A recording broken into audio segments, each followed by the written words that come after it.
If you love cottage ideas, I got 20 right here for you. I'm Brandy, and this is Making It My Own DIYs. Welcome.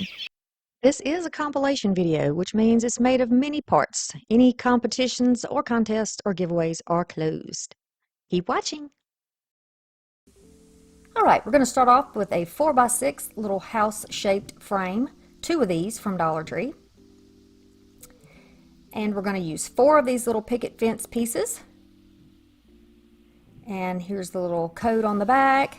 And we're not going to need the strings, so I can take those off. We're going to use some paint stir sticks. Mine are 12 inches long. I have some of these that I've had for a long time that I got from Dirt Cheap. I'm going to use those now. And then I'm going to use some smaller popsicle sticks. I'm going to use some antiquing wax and wipes. But you can use any type of watered down paint that you like. A paintbrush. And I'm just going to start off by removing these. If you're going to do this, go ahead and if you want to take the time, remove your staples also, but I didn't bother with it.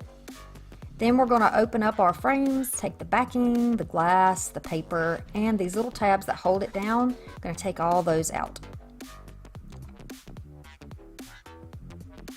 Sometimes they'll just pull out with your fingers. Sometimes you got to use some pliers. So, you know, I like my rustic look. We're going to achieve that look with a little antiquing wax and a wipe. Now, like I said a minute ago, just go ahead and use whatever brown paint you have. Even Dollar Tree has a variety of paints. Just add a little water to it. And then the goal is to be able to see the stain, the texture of the wood underneath the stain. So you don't want to use like a brown paint, and I'm going to show you that shortly. You'll see the difference.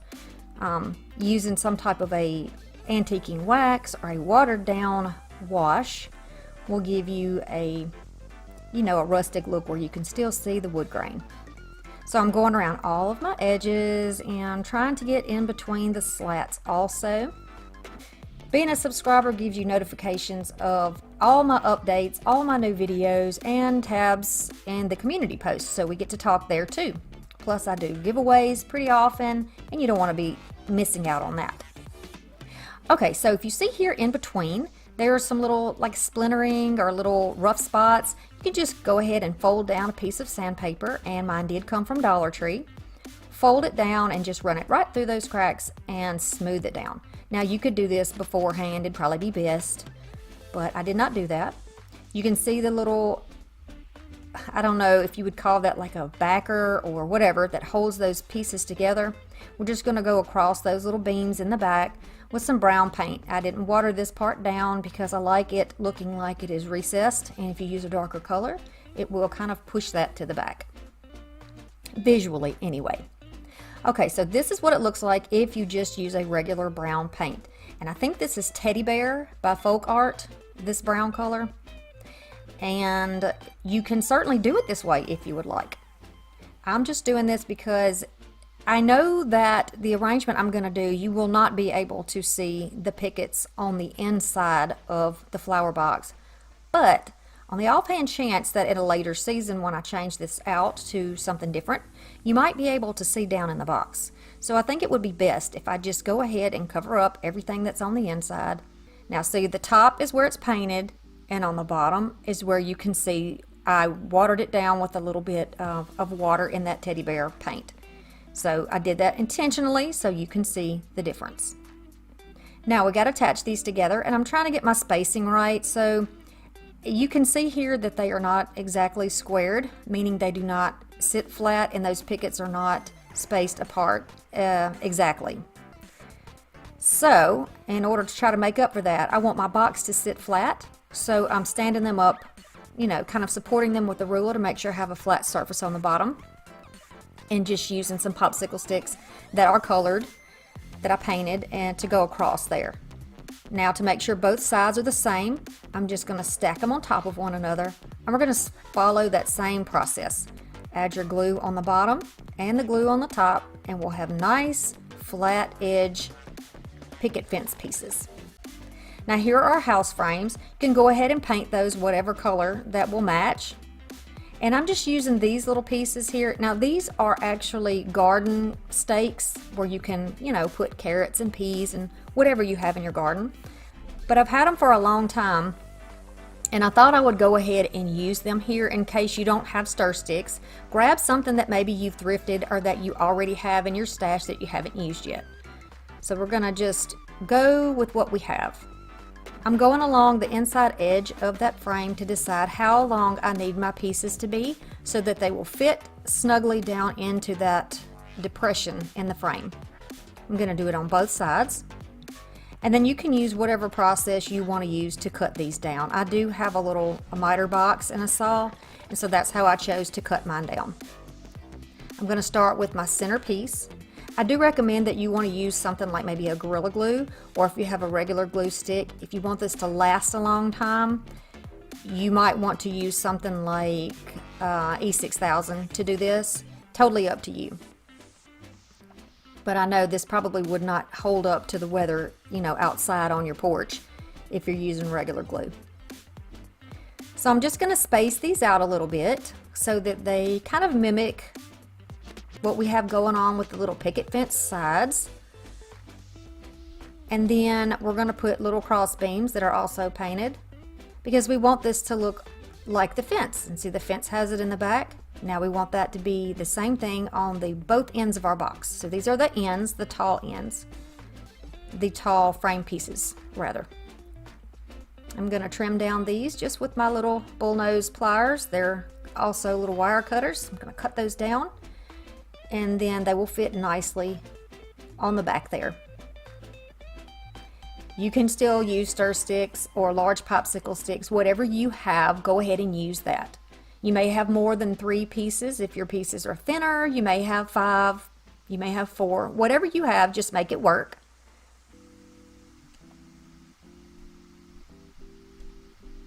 And so this is how it's going to look, all stained and painted. And then do the same thing on the second piece, but in order to get them even, I'm just going to go side by side, mark them so that I get my planks or my little cross beams in the same spots, and everything achieves a nice high-end look. Now we have matching ends for our box, and we have our sides done. How are we going to connect these together? We're going to use our tower blocks that we got from Dollar Tree. I got a box a long time ago, and I am still using the same box. These make great supports. So we're going to start off by putting our glue down on the side and lining up that side piece. I'm going to add some hot glue to the bottom and to the side and place down one of my blocks. It's not necessary for you to paint or stain these, but it is your personal choice. If you would like to, you certainly can. Of course, you want to hold that for a minute to let the glue sit up, and then you're going to do the same thing on the other side. You're going to add your glue there. Make sure that it's kind of square and even. You can feel that with your fingers. Apply your support, and then we're going to start working on the other side. I flipped it over, and I'm putting my supports the exact same way that we did on the other side. This is also going to be a support for us when we put down our bottom beams so that we have something to hold our foam. Okay, so now we need to see how long we need our bottom braces to be, and we're going to just cut down those popsicle sticks. I'm just measuring against the side here.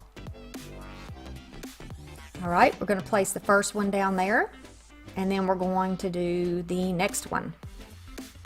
Same way, doesn't have to be beautiful, and it does not have to be painted. If you're enjoying this video, I would love if you would give me a thumbs up. Now, so to connect those two together, we're going to use some shorter popsicle sticks, which happen to fit wonderfully in the bottom.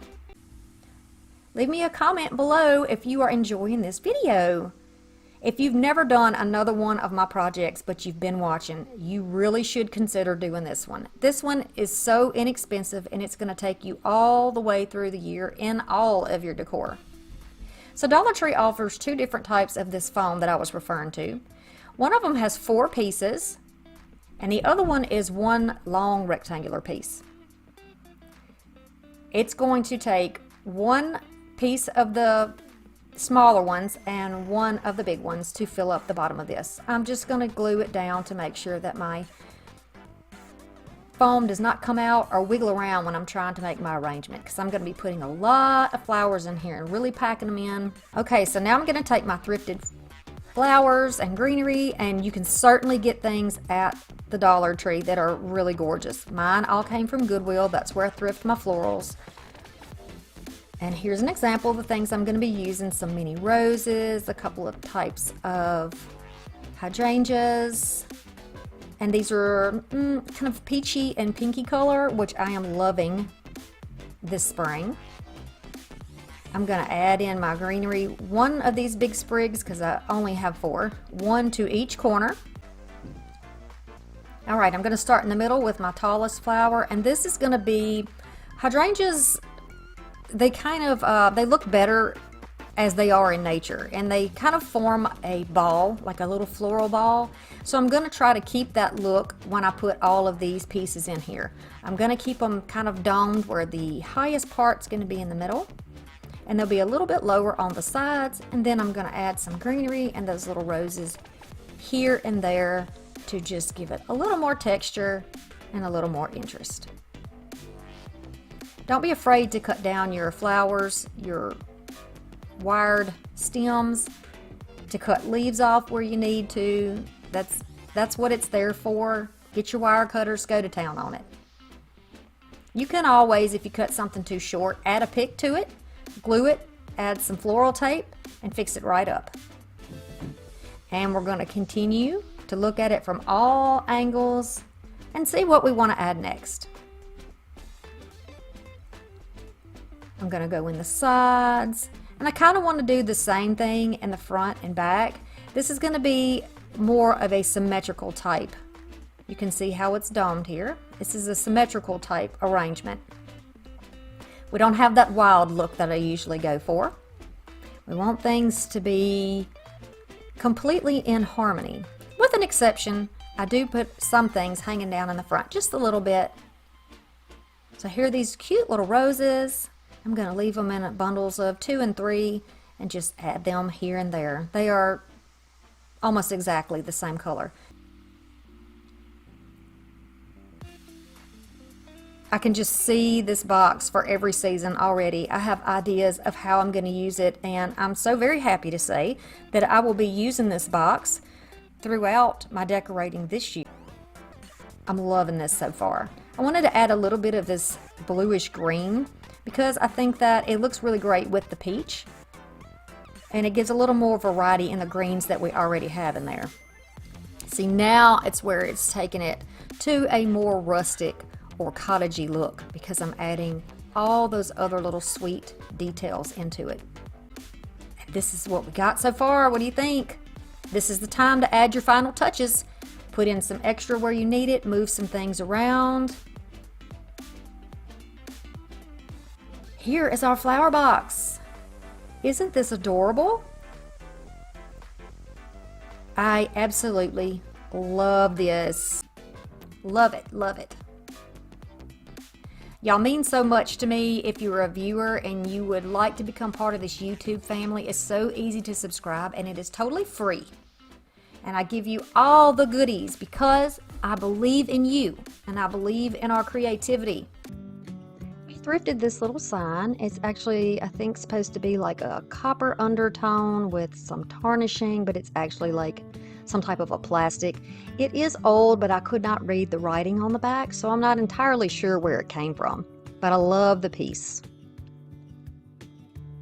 We're going to need some baby wipes, a permanent marker of some sort, a variety of brushes, some paints, yellow, green, brown, white, and 2 shades of gray.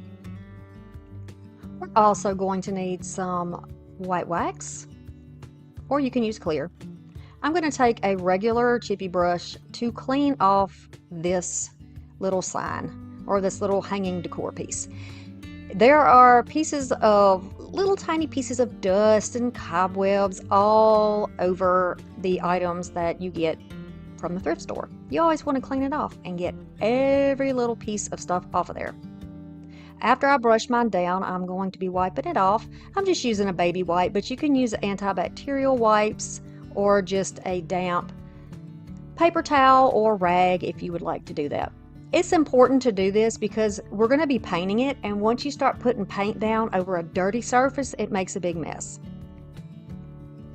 So we're going to avoid that by doing it the right way. I'm just going to use a little bit of craft paper, tape it down on my table, and I'll be doing all of my paint mixing right here on this paper. I am going to take a flat brush and just start putting down the darkest of my gray paint. These are all just paints that, you know, you can get at Walmart. Nothing fancy about this. They're not chalk paints. I'm going to use just a plain, I think this is a chocolate brown, and every piece of the branch and the limbs is going to get brown, and also the center of those beautiful flowers. Then I'm going to mix a little bit of green with some jet black, just a drop of it in there. Mix it up really well. I love this process. This is going to make a beautiful dark green that I don't have. Kind of a cool tone. And I'm going to take a brush here and just paint over this. Believe me, I'm not going to make you watch every step of everything I paint in here, so just bear with me. It's worth it. So the leaves are all going to be painted the green color. I'm going to go with the white, and this is actually called antique parchment. It's like a more of an ivory color or slightly off white. It's not that bright wicker white that I've used in some of my projects. And I am going to go over each of these petals. Now, I looked this up because at first I thought it was a dogwood, but no, dogwoods actually have 4 petals. They're not magnolias either. I found a picture that shows these as a white cherry blossom. So they do have white cherry blossoms. If you are doubting me, feel free to Google it because they most certainly do have white ones. Now I'm just going to add a little bit of the lighter green in there to add some accents to my leaves. You don't have to do that if that's not something you want to do. You'd be surprised what you can find in a thrift store. I hope that y'all have a decent thrift store around you because you can save so much money and get pieces that are unique. You know, you don't have to have the same thing that everybody else has. You can kind of take something and make it your own. So I'm just going to use another clean chippy brush and just kind of offload some of that lighter gray so that I can hit the highlights on the feathers. So kind of on the crest of this bird, and then on the tail and on the wings. I am going to call this a crested dove, which by the way, I did look up and there are crested doves. So we're going to make this a dove because I love, love, love doves. I'm going to add a little bit of the darker gray with a little bit of black, and that's what I'm going to do his beak in. And I'm just trying to get the same colors as the color of the picture of the bird that I found that matches this picture or this little design. So that's what I did. And his beak was kind of a black, almost black, like a really dark gray color. So that's the color I'm putting here. But you know, you could make this a cardinal. You could do anything you wanted to. That's the great thing about painting over pieces. You can use your imagination and make it anything you want. You can make it a fantasy bird if you wanted to and just color it any way you want. So I'm taking this sunflower yellow and just mixing in a tiny bit of black just to dull it down to do the eye, because the eye is actually that color, and I used my pen to make the dot in the middle of the eye. Then I'm going to use some of that gold, the same mixture I used in the eyes, and I'm going to put it on a tiny little stipple brush and then just kind of pounce that over the brown. I don't want to completely cover it. I want the depth in there, so that's how that's going to look. Then you can use clear wax. That's actually what I meant to grab, but I got the white wax instead, but it's okay. The finish is okay. I liked it better with the darker color, and the white wax is going to lighten it up a bit, but it's certainly okay, and I do still like the piece, but I think a clear wax would have been better in this situation. I didn't want to use a dark wax, I do know that. This is spring, so I want to keep it light. So I'm just putting the wax on, and then I'm going to let it sit for just a couple of seconds, and then I'm going to get my dry towel and I'm just going to begin to wipe off some of that wax. I'm just wiping it back. You can actually see through the paint. Some of the places the paint actually lifts away and shows that brassy looking coppery color that's underneath, which I am totally fine with because I think it does give it a more of an aged look, and it looks like this piece was meant to be painted this way rather than the flowers and everything being the exact same finish. And I like the way that it ends up looking. But you know, do your own thing here. I do go back after I completely get this finished and wipe it all down and just take a little bit of yellow and go back over the center of the flowers because I really wanted that to pop. And you'll see that in the end screen as well as the rest of the projects in the end screen.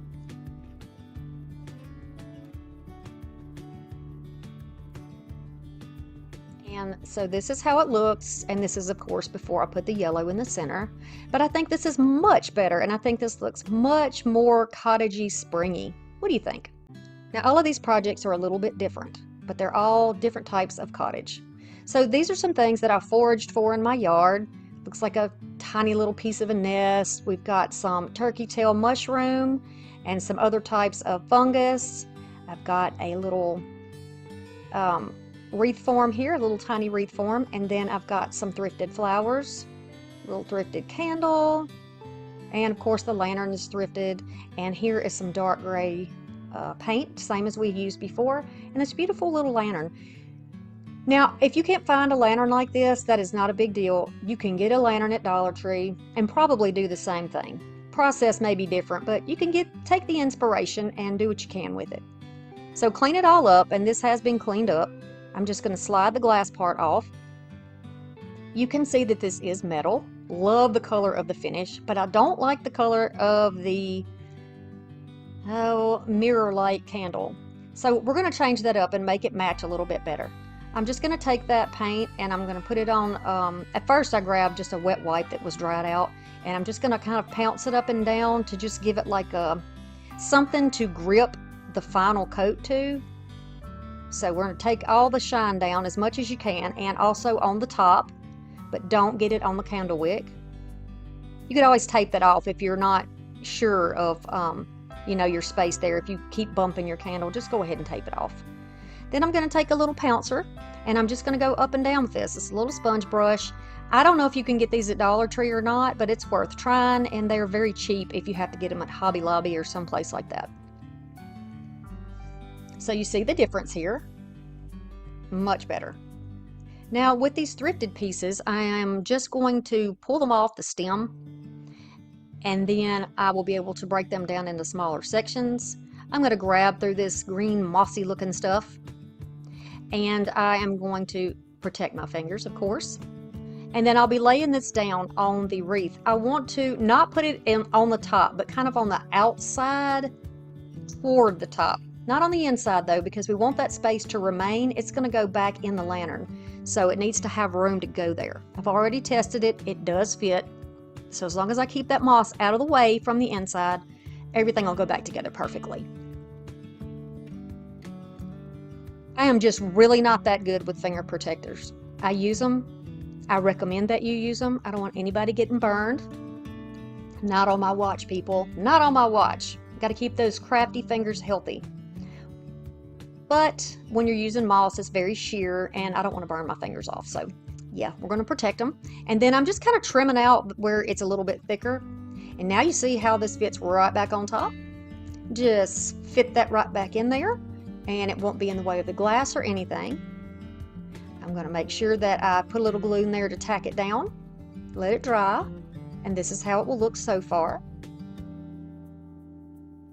I'll take those little floral picks and begin to kind of work with them. I just cut the little part where it attaches to the wire off so that it doesn't look so fake. And I'm going to glue it a little bit to the wreath underneath.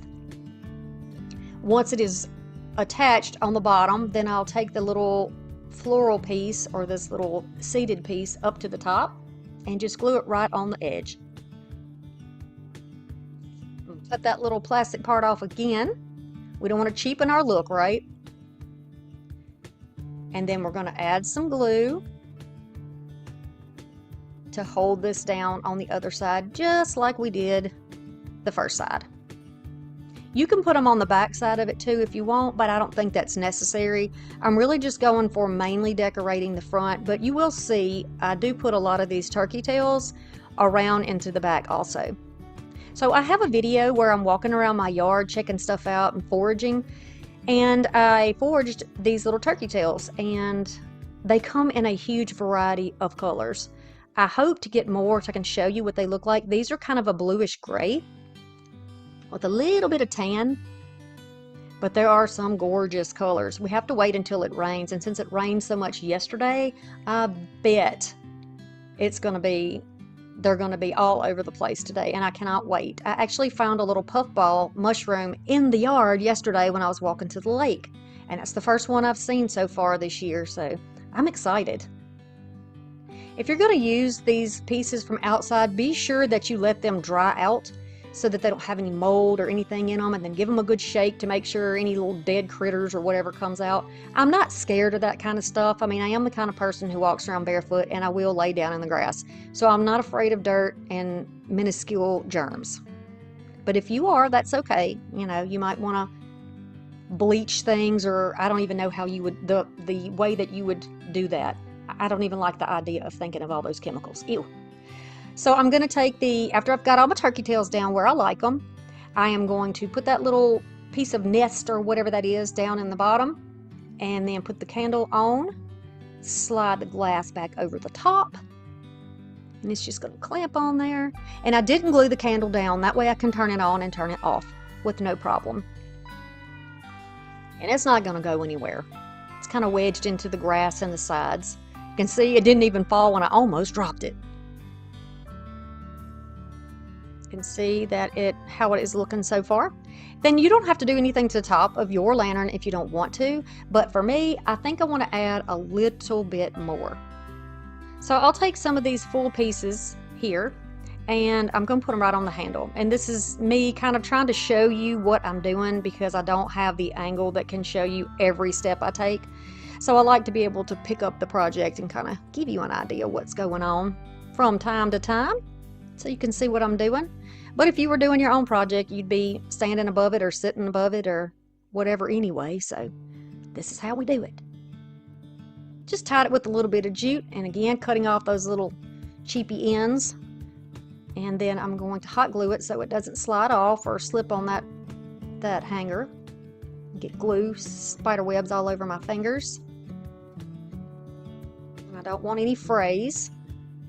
Okay, so I like that. I've added a little bit of moss in the glue that was left there, and a little piece of turkey tail is going to be glued on there as well.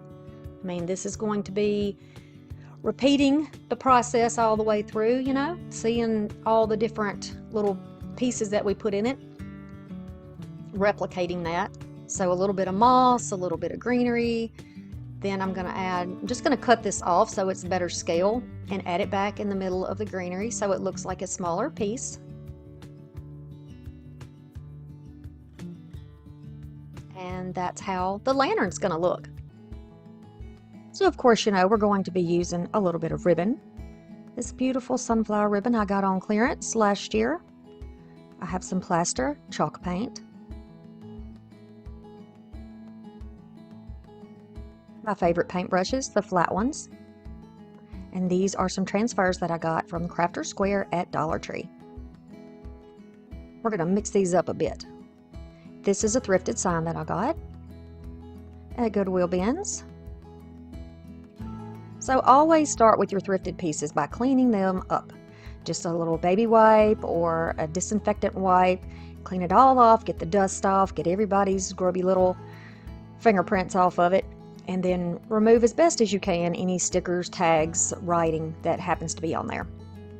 Be sure that you let it dry afterwards before you add your paint.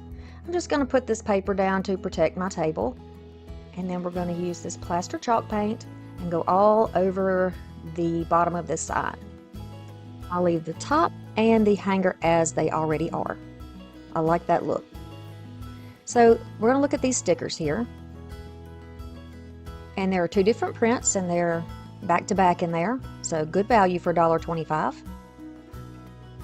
I love this ribbon, and I think it is going to look really good with this project. If you don't like bows, you do not have to do this. You can just skip this part.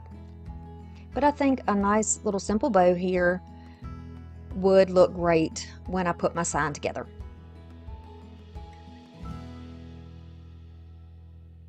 So you see how easy that bow is? Really easy beginner's bow. And for those of you who've been following me for a long time, you're already doing this bow with your eyes closed. Do it a lot. Very simple, yet it just gives it a little extra something, a little more personality. So I'll just take some jute and I'll tie that around the middle.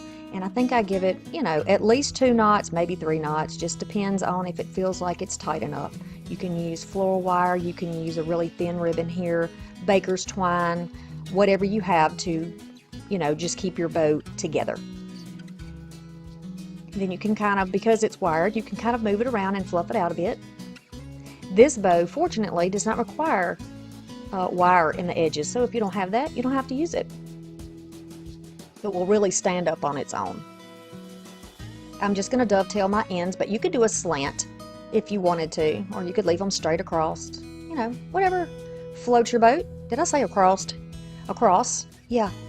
That's the country coming out, y'all. It's the country coming out. Okay, so I'm going to take my little sanding foam block here and go around all of my edges because you know me, I like my rustic, and I need to get that where it is looking like it has been on my porch for a while. So I'm just going to go right around the edges and just sort of remove or thin out that paint that's there. And right there on the top where the paint goes into the metal piece, I'm going to rub on that too, and a little bit of the rust comes through, which makes it beautiful. Now to make it reversible, we'll need a different color for the back. So I've got, I believe this is the oatmeal colored chalk paint, and I'm going to use it on the back. If you don't have chalk paint, you can mix some baking soda in your own acrylic paint and use it that way. I just like chalk paint because it gives a quick coverage, it dries fast, and it really does give a good coverage. So I know I want to use the word family on here. I'm just going to peel this off, and I'll show you 2 ways that you can get this off. You got to be really careful on this not to tear your letters off. So just kind of, you know, be careful. Stick it to your hand, stick it to a ruler, put it on your arm to kind of keep it straight. And when I do get it down, y'all, it's not perfect. It is definitely not centered. But are we going to worry about that? No, we are not. Because where's this sign going to be? On my porch, right? My family would never dare tell me after all my hard work that my words were not centered on my sign. They know better. Okay, so the other way you can do it is we're going to use thankful instead of making it what you would think we were going to put on there. We're just going to use thankful from the other piece. And I'm going to use some transfer tape or contact paper if you have that to just lift that off of there. Take that word off in one piece, then you don't have to worry about anything twisting or making a mess. I'm just going to use this little tool here to flatten it out, and then I'll remove the transfer tape, and that will leave the word on the backing, and it doesn't remove any of my chalk paint. And by the way, I don't think I mentioned that's 1 layer of chalk paint on the front and 1 on the back. Gave me all the coverage I needed. So another way I like to make it my own is to mix things up. Instead of using the typical everything off of one sheet on one spot, I'm going to mix it up and use bits and pieces of both sides. So we mix the wording up. I'm using the greenery, and I'm going to put the sunflowers down with the greenery. So in that way, I have made it my own. And I encourage you to make it your own. If you don't like it that way, you can certainly do it any way that you do like. And I like to do these types of things for those of you who don't have a Cricut. I have one. I just don't do Cricut projects typically on my channel because a lot of people don't have them. I want to be sure to include everybody when I'm doing these projects. Okay, so see, that was easy enough. I'm just going to take that piece of jute that I had left and tie it right around the little hanger that's already there. Trim it off. Now we can work on this side. I want to use that same process and take that sanding block over all my edges. I went and found this little metal garden sign and some more of these transfers that I had used before, and this type of ribbon. Now this was also one that I got on a very steep clearance last year after fall. The paint that was on there was a little bit textured, and I wanted to just take that off, make it a nice smooth surface so that we can paint it the way we like it. Now, another way we're going to make it our own. I'm going to take this brown paint and go all over the entire thing, let it dry. Then I'm going to layer some of this Spanish moss chalk paint on top of it. You get a little bit on there and then kind of offload it and just swipe it back and forth all over. This is going to give it a greenish brown, really earthy type color. I really like it. The top is a little more green, the bottom's a little more brown, and it just gives it something special that won't be like everybody else. That's what we do here on this channel, right? We save money and we make it our own. I bring you things that are meant to inspire you, but not tell you what to do, just kind of a guidance. If you like to do it the way I do it, that's fine. And if you want to do something different, you can certainly do that. Anything that brings you joy, that's what I encourage you to do. So these have a little bit of a sticky back, these little transfers. So they'll, you can push them down in their spot and then take some type of a tool, a stick, a popsicle stick, a piece of wood, anything that you have that won't puncture through that clear film, and just burnish that down. Just rub it down there. You can peek under the edge to see that it is in place and it's not coming apart. If it's still stuck a little bit on your paper or your backing, just put it back down on there and just rub over it a little more and it'll come right off. I'm very pleased with the quality of these Dollar Tree transfers, and I went back to get more and they were all gone. I should have done what my gut was telling me, and that was to buy a couple of pages, and then that way I would be covered even all the way into fall, even though I feel like the sunflowers on this project are more of a summer, especially with the butterflies that they've combined on there, but I think they could definitely go into fall. You can also cut the stencils into pieces that you want to use. That's another way to customize it, make a little different. You see this little piece that I cut off? I'm just going to add it up here on the top, and that's going to make it different than maybe what everybody else has. It's a little extra something. The backing peels off easily, and it looks like it was meant to be in that place. So to put metal on metal, we're going to use some E6000, and this is just in the little jewelry tubing because it has a really thin tip on it, but I've found that it gets clogged all the time. So all I do is just use a little wooden stick, just open the top, take a little bead after you squeeze it up, just take the little bead off and use that. And that's worked great for me. Certainly better than throwing it in the trash. That would break my heart because I really don't like wasting money. Even though I got it at the thrift store, still. Okay, then quickly a little bit of Gorilla Glue hot glue, and then I'll roughly get it centered with my eyeballs, but if it bothers you, then you can certainly use a ruler and measure that. I have one little piece left. I'm just going to add it here, and it's going to kind of expand it downwards like the other one, so the spacing is a little bit better. I think it's a little more balanced, in other words. And then we'll take that one off. Be sure that you go back over it with its paper to make sure, or the backing, so that it is smoothly in place. And then if you want to add a bow on this side, we'll do something a little bit different.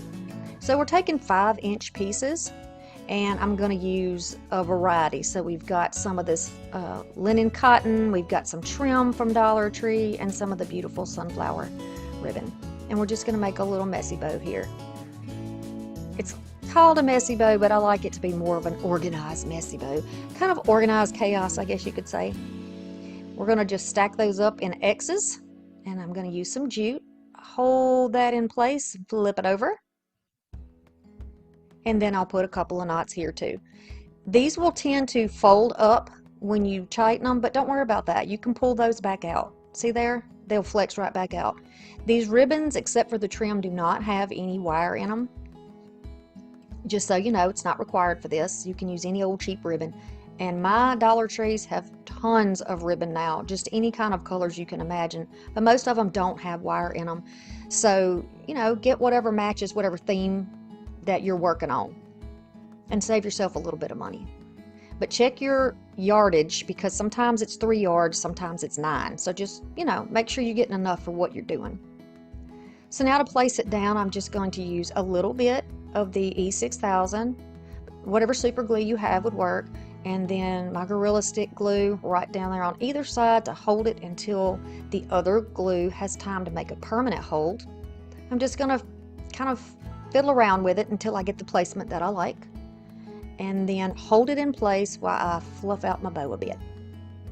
And moving these pieces around is just going to be more helpful that you get each of the colors that you like or the patterns on the ribbons where you can see all of it. And then you can trim it up. Now let's give it a little extra something right in the middle. I do not have any tiny sunflowers and haven't been able to find any at a discount price, so I'm not going to use them. How about that? I'm just going to use a little, it's almost like a button, a little piece of wood scrap that I'm using right in the middle. And now we have our reversible sign. You can put it on your porch, you can hang it on your door, you can use it in place of a wreath, you can use either side. And no, it doesn't bother me that you can see the bow when you flip it to the other side. Doesn't bother me at all. Or maybe a tad shabby chic. So you can see we're going to use the little board from Dollar Tree, some chalk paint, paintbrush, school glue stick, and some tissue of your choice. Mine came from Dollar Tree. I've had this pattern for quite some time and I've used it in several projects. We need to take the stickers off and we're going to take off the hardware. So I just have a little screwdriver. I bet you could use like an eyeglass repair kit screwdriver to get these tiny screws out. Also remove the bar from the bottom, and then if you're able to take off the paper, go ahead and get that peeled off. You can also sand it if you want to do it that way. Then I'm going to take my white chalk paint and go all over this board. I'm going to go all over the front. I won't do the back because I don't want to waste my paint. I'm almost out. You can see I'm scraping the bottom. You're going to go down your sides, and then you're also going to get underneath the edges. But you don't have to put it on the bottom because you need to stand it up to dry. Then I'm going to go over to this little piece and get it all painted as well. Okay, so once it is dry, this is only one coat, I'm going to take my little screwdriver and poke the hole back out, and I'll be able to see it through the sheer tissue paper. If I didn't poke it out, I wouldn't be able to see it, but I can see it right through there. And I've already cut this tissue down to a more manageable size to make it easier. I'm going to take this glue stick, and the purple glue stick does disappear. That color will disappear, but it's very helpful to make sure that you've got full coverage, especially on something that you could typically decoupage, but decoupage would soak this tissue and it would be so fragile it would probably tear. So I wouldn't recommend it on this project. I'll put it that way. You do you though. Make it your own. So you kind of press out from the center outward to make sure that you don't have tears and wrinkles. Now I'm doing this gently. I'm not pressing down hard. We don't want to tear it. Then I'll take my little squeegee that is a Mod Podge squeegee, and I'll just go all over this. If you have a flexible old credit card, you could use that. Now I can see the hole, so now I'm going to just press the hole back through so I can get my hardware back on in a minute. Using that same sanding blocks that we used in the other project, I'm going to go gently over the edges, turn it on its side to go around the legs, and just gently do this because I'm working with this while the glue is still damp. It is not dry all the way under there, but it's sticky, you know, it's not real wet. This is how that is going to look. Give it a chance to dry because you don't want to put your hot glue on something that's not dry. And in order to keep that from moving all around while you try to get the screwdriver and screw in place, add a little hot glue, let that help you. Then I'm going to put my screwdriver right through that hole in the top into the screw and fasten it back down. We're going to put the bar back on the bottom.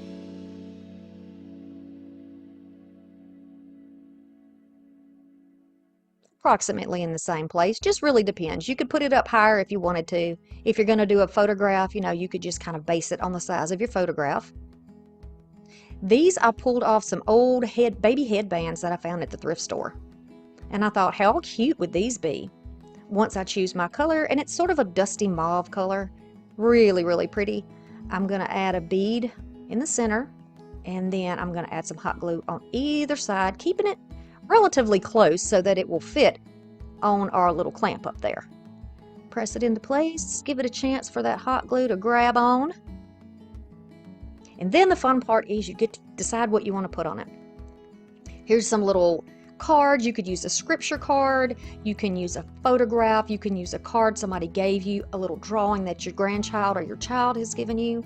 I've chosen to use a doily in the back and then show you what these look like. This one says you and me, really cute and romantic.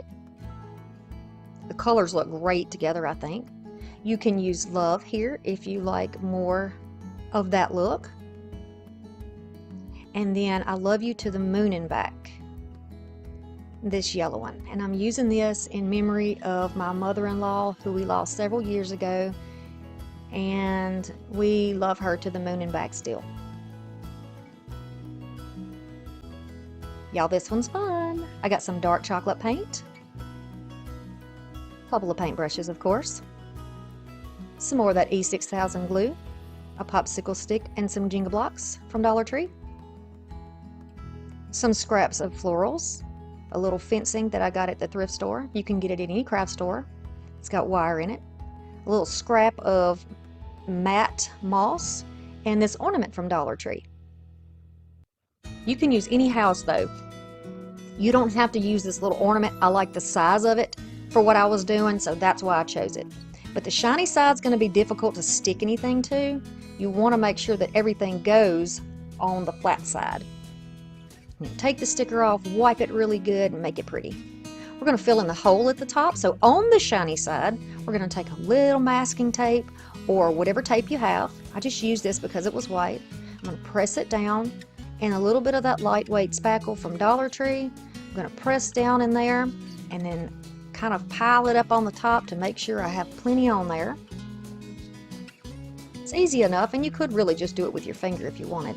But to make sure that it's not depressed, that it's flat, that's what it looks like. I'm just going to use the little scraper and scrape that off. And now it's flush. I'm going to give it a chance to dry.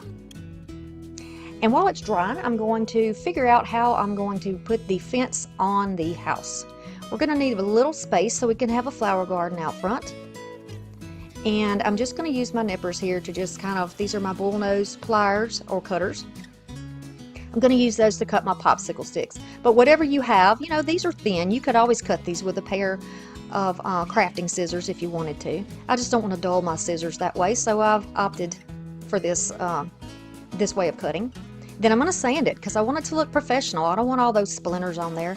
I don't want to hurt my hard-working hands, and I don't want this to look cheaply thrown together.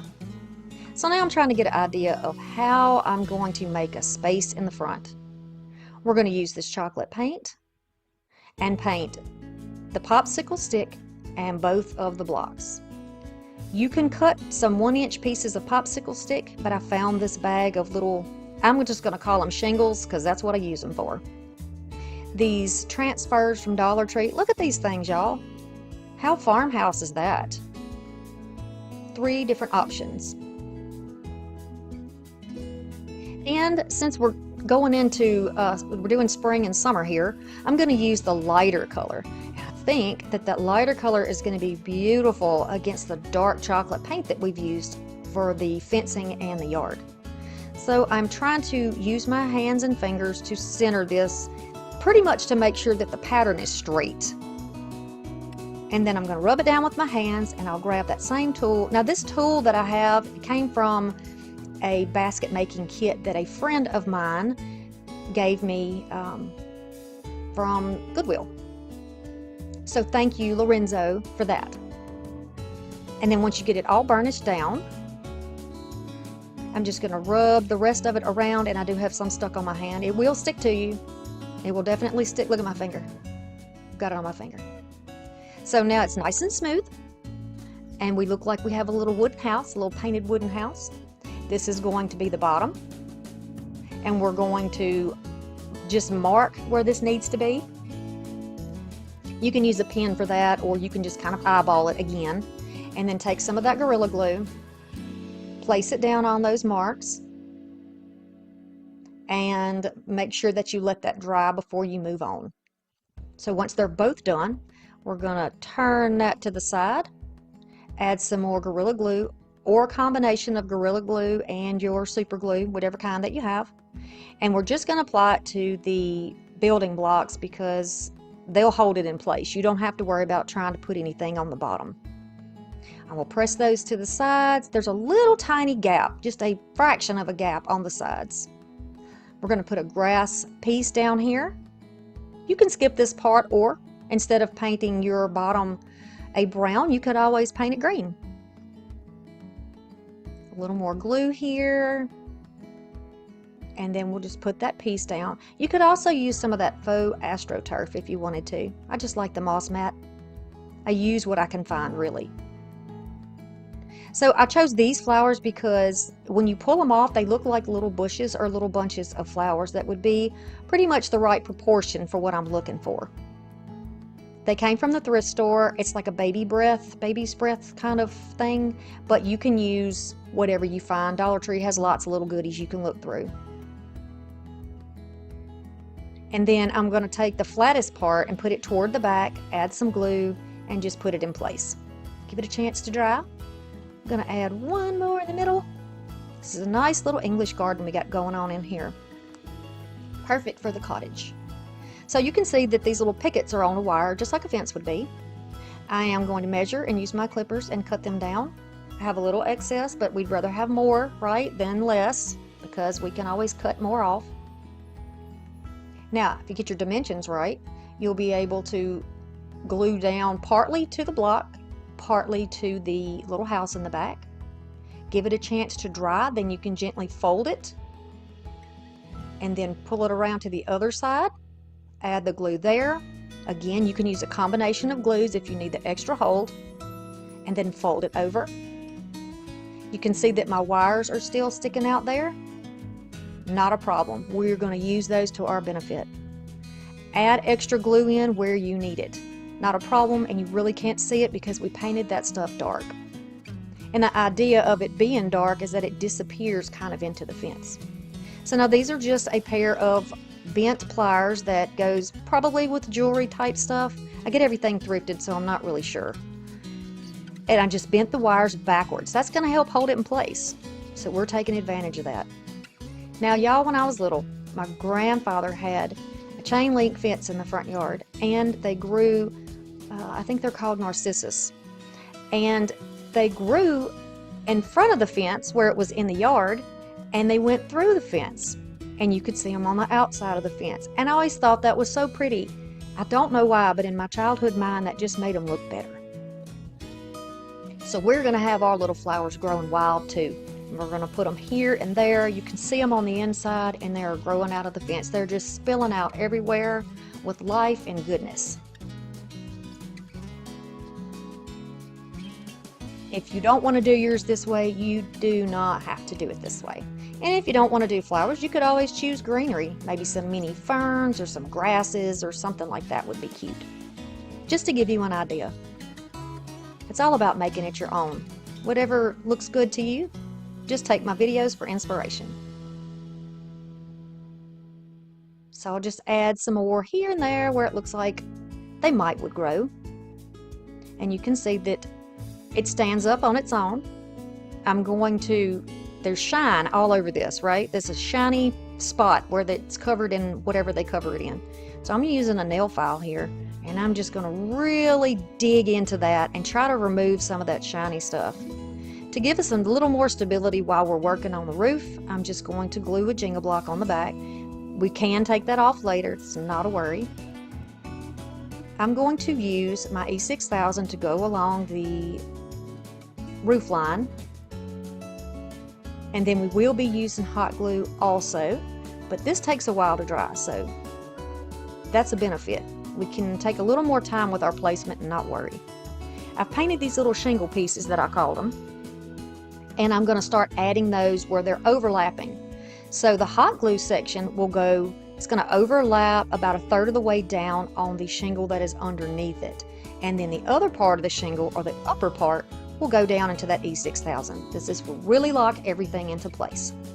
We do not want our crafts falling apart, right? I know I don't. That would be very frustrating.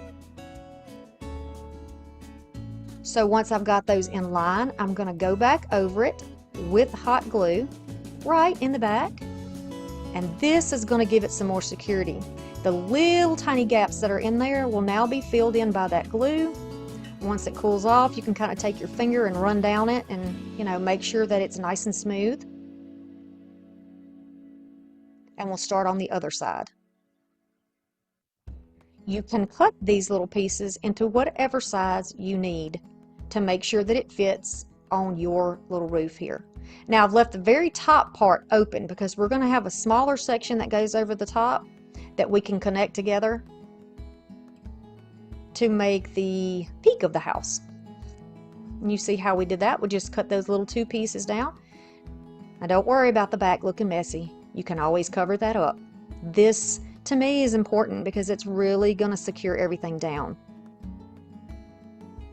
All right, now when you do your shingles, paint both sides. I didn't in the beginning, but I will go back. You'll see that, and I will do underneath it too. So I'm taking a picket off of that fence, and I'm just going to clip it, sand it down, dip it in that paint so that I have it brown on both ends. We don't want to see the cut lines. And then we're going to start working on the chimney part. I didn't feel like I wanted to put more shingles here because it's a chimney. So I didn't want shingles on my chimney. Then I'll take another little piece and just kind of eyeball it. I'm going to measure, see how much I need. I can trim down if I need to trim a little bit more. And then the same thing here, we're going to go in the back. You can see where the little openings are. And we're going to secure it down to that back part. I'm just using an extra piece here to make sure that those tiny pieces don't fall. And then you're going to go back over it with your paint. A flat tip brush will get me right up to the edge without running into my house. And I'll get that sealed off nicely. And then I'm using just a little cut section of another piece of that, what I'm calling shingles, to make the rest of the chimney so that it connects to where the next little piece drops down. And I'm liking the look. I'm going to take two more of those pieces and I'll paint those white because the house needs some windows. Even if this was the back of the house or the front of the house, however you want to do it. You can even hang a little wreath on here or use a stencil on the front of your house to make it really extra fancy. You can put wording on there, but I've kind of gotten away from some of the wording. So I'm just using that same hot glue and we're going to put our windows down on there.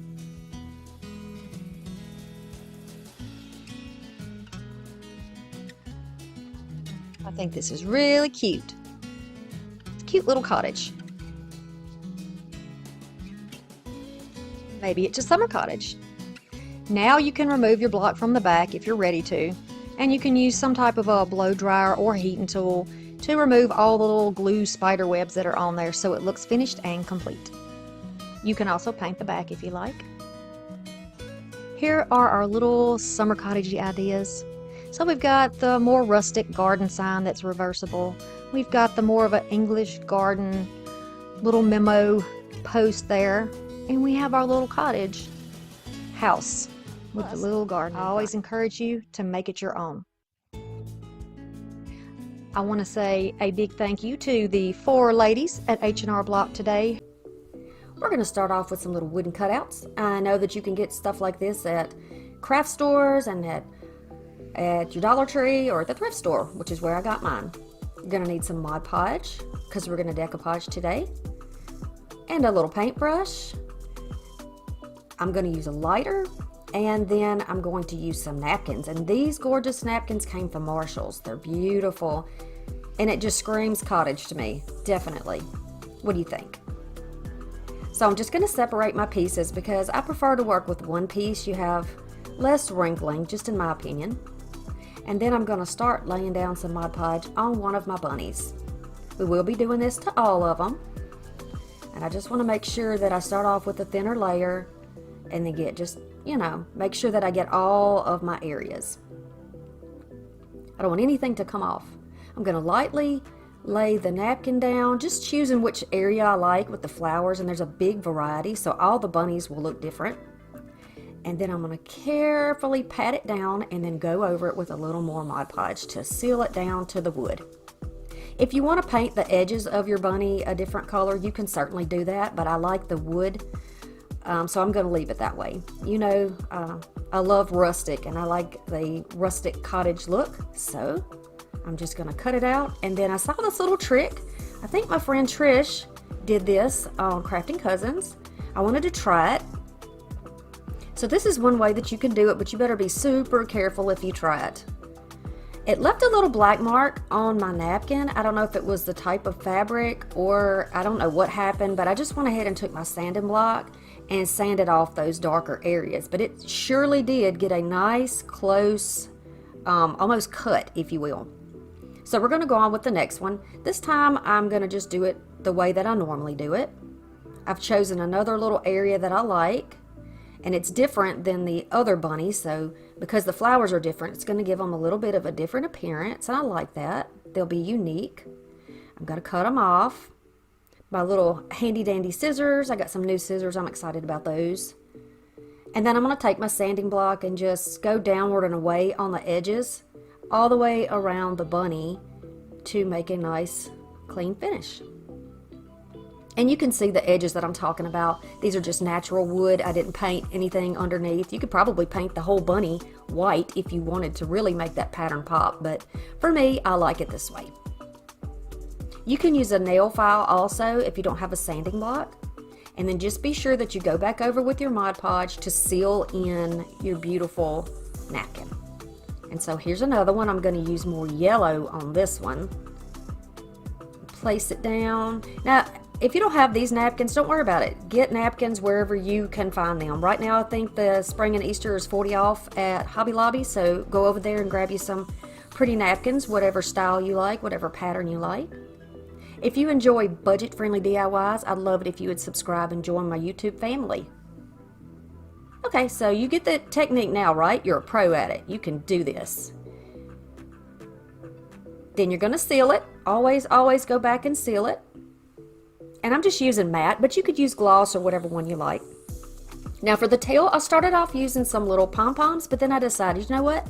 I've got some baby's breath left over, and how cute would that be to make a tail with the flowers for the cottage bunnies? And look how cute they turned out. I just used 3 and I kind of stacked them on top of one another, and it makes the cutest little floral tail. I think it's perfect. What do you think? You can certainly use pom-poms or whatever you like for yours. And here are my bunnies. Next project, we're going to use these frames, and they're about the same size. I think they're 5x7s. We're going to stack these together to make a better frame. I'm going to use some plaster chalk paint, and of course another napkin. This is a piece of spare cardboard. I need a backing, so I'm going to cut this out. You can skip this step if you have a backing. I'm just measuring it by the widest one on the bottom because this is going to be the backing for the entire thing. And then I'm going to cut it out. You can cut it out a little bit smaller or to the inside of your marking lines so that it doesn't overhang and you don't have to trim down. So now I want to make sure that I have my pattern where I like it. And then I didn't separate this napkin. It's not necessary for this project. I'm just going to wrap it around using my tape. I'm going to tape it to this piece of cardboard. Don't worry about the recycled cardboard that I've used here because we're going to cover that up. It'll be nice and neat on the back, so no worries. Fold your edges under and flip it over and make it nice and neat. This is going to help everything stay together, and if you gently pull it kind of tight, you can help get the wrinkles out of your napkin or the seams in your napkins. Okay. So now you're going to go over it. I'm just using my little iron here. This is my little mini press that I use with my Cricut. And then you take the rest of the little lines and wrinkles right out. How about that? Keep it moving though. You don't want to burn anything. All right, so now we want to attach these two together. I'm going to stack the smaller one on top and just go ahead and add some glue. Got to work quickly unless you use a different type of glue. And then line those up and press those down. This is how it's going to look, but we're going to paint it. So secure your surface, make sure nothing gets all over your table, and then just start adding on some paint. Now I used that plaster chalk paint and I used it with a chippy brush just because that's what I had near me, and I just want to add this all over here. I do 2 coats of this. So here you can see the second coat. Once it is dry, this is how it's going to look. I went on the inside as well. So if you see it, you'll see nice finish. And then I want to see how I want my bunnies to be placed in there. And look, the bunny's still in the picture, and that's perfect. That's how I wanted it. So to give it a little distressing, I'm going to use my sanding block. I do this a lot. I should have used a heavier grit, but I just grabbed what I had near me. So I am going to use a little bit firmer hand shortly. Start off doing it lightly, but here you go. So now you can see I'm going through and you can see the wood under there. And I like the look of it. I chose the plaster instead of regular white because the background on the napkin is kind of a cream color. I think it looks better together that way. But you do whatever you like. There's no right or wrong in crafting. So now I'm going to just use my stapler and just staple these down. I really recommend, if you don't have a stapler, that you get one to put in your crafting toolbox because they're very helpful. You can hot glue it if you'd like though. Now to cover it up, I'm just going to use some paper that I'm recycling. You can find the links to these scissors in the description box below. They're from Arteza. It comes in a 3-pack, and I needed some more little fussy cut scissors or small scissors. So this came in a 3-pack with some bigger scissors, and they're really good if you're looking for some scissors. Okay, so I'm going to put my back on now. Just use some hot glue and put this over it. I'm not concerned with it being perfect. There are some little punched out holes on the bottom back there, but nobody's going to be looking at that when it's hung on the wall. Using a paper clip as a hanger, I'm going to add glue to both sides and a little bit of paper to hold it down. This is how it's going to look. I think it's so cute. Now we're going to take this little pedestal, and it came originally from Target, but I got mine at the thrift store. I'm going to use some Mod Podge so that we want our paint to stick better. You can go ahead and spray some type of a sealer on the plastic first. It'll help better, in my opinion anyway. So we're going to go over with that same plaster chalk paint and go around all these little bumpy areas and every part of this pedestal. Now I'm going side to side with the paint and then up and down. I found that's the easiest way to not ruin your brush, but to get around all of those little spaces with the dots. See, this really clings so much better, and I only had to do one coat of paint with that sealer under there. I am a very proud Plaid ambassador, and I get goodies from them, so I like to try them and I like to give you the information. So if you enjoy crafting, you might want to check out Plaid. Alright, so I'm going to take my little pedestal and my Mod Podge and my napkin, one layer of it of course. I'm going to go all over the top of this with a nice even layer of Mod Podge. I'm going to lay this napkin down gently on the top and just kind of gently move my fingers and hands around. I don't recommend that you pull. I did that and realized that I shouldn't have, but I didn't damage it thankfully. And then I'm going to use my little roller here to just press out any little wrinkles or bubbles. Now there are going to be some wrinkles in here, and I'm not bothered by that. So here are those scissors again. I'm going to use those to go all around my edges because I need to get close. I'm going to cut off as close as I can get with my scissors, and then I'm going to pick it up and trim it a little bit closer. I don't need all of this excess, and I don't want to sand it off, but you could use your sander if you wanted. But look how nicely just going around the edges with your scissors at a slant, it makes that edge. Now I want to start by sealing off my edges, so I'm going to use my Mod Podge here and just make sure that I have plenty to lay that down. It is not exactly perfect. My cutting lines are not exactly perfect, but they are perfect for me. They're perfectly rustic cottage, and I am good with that.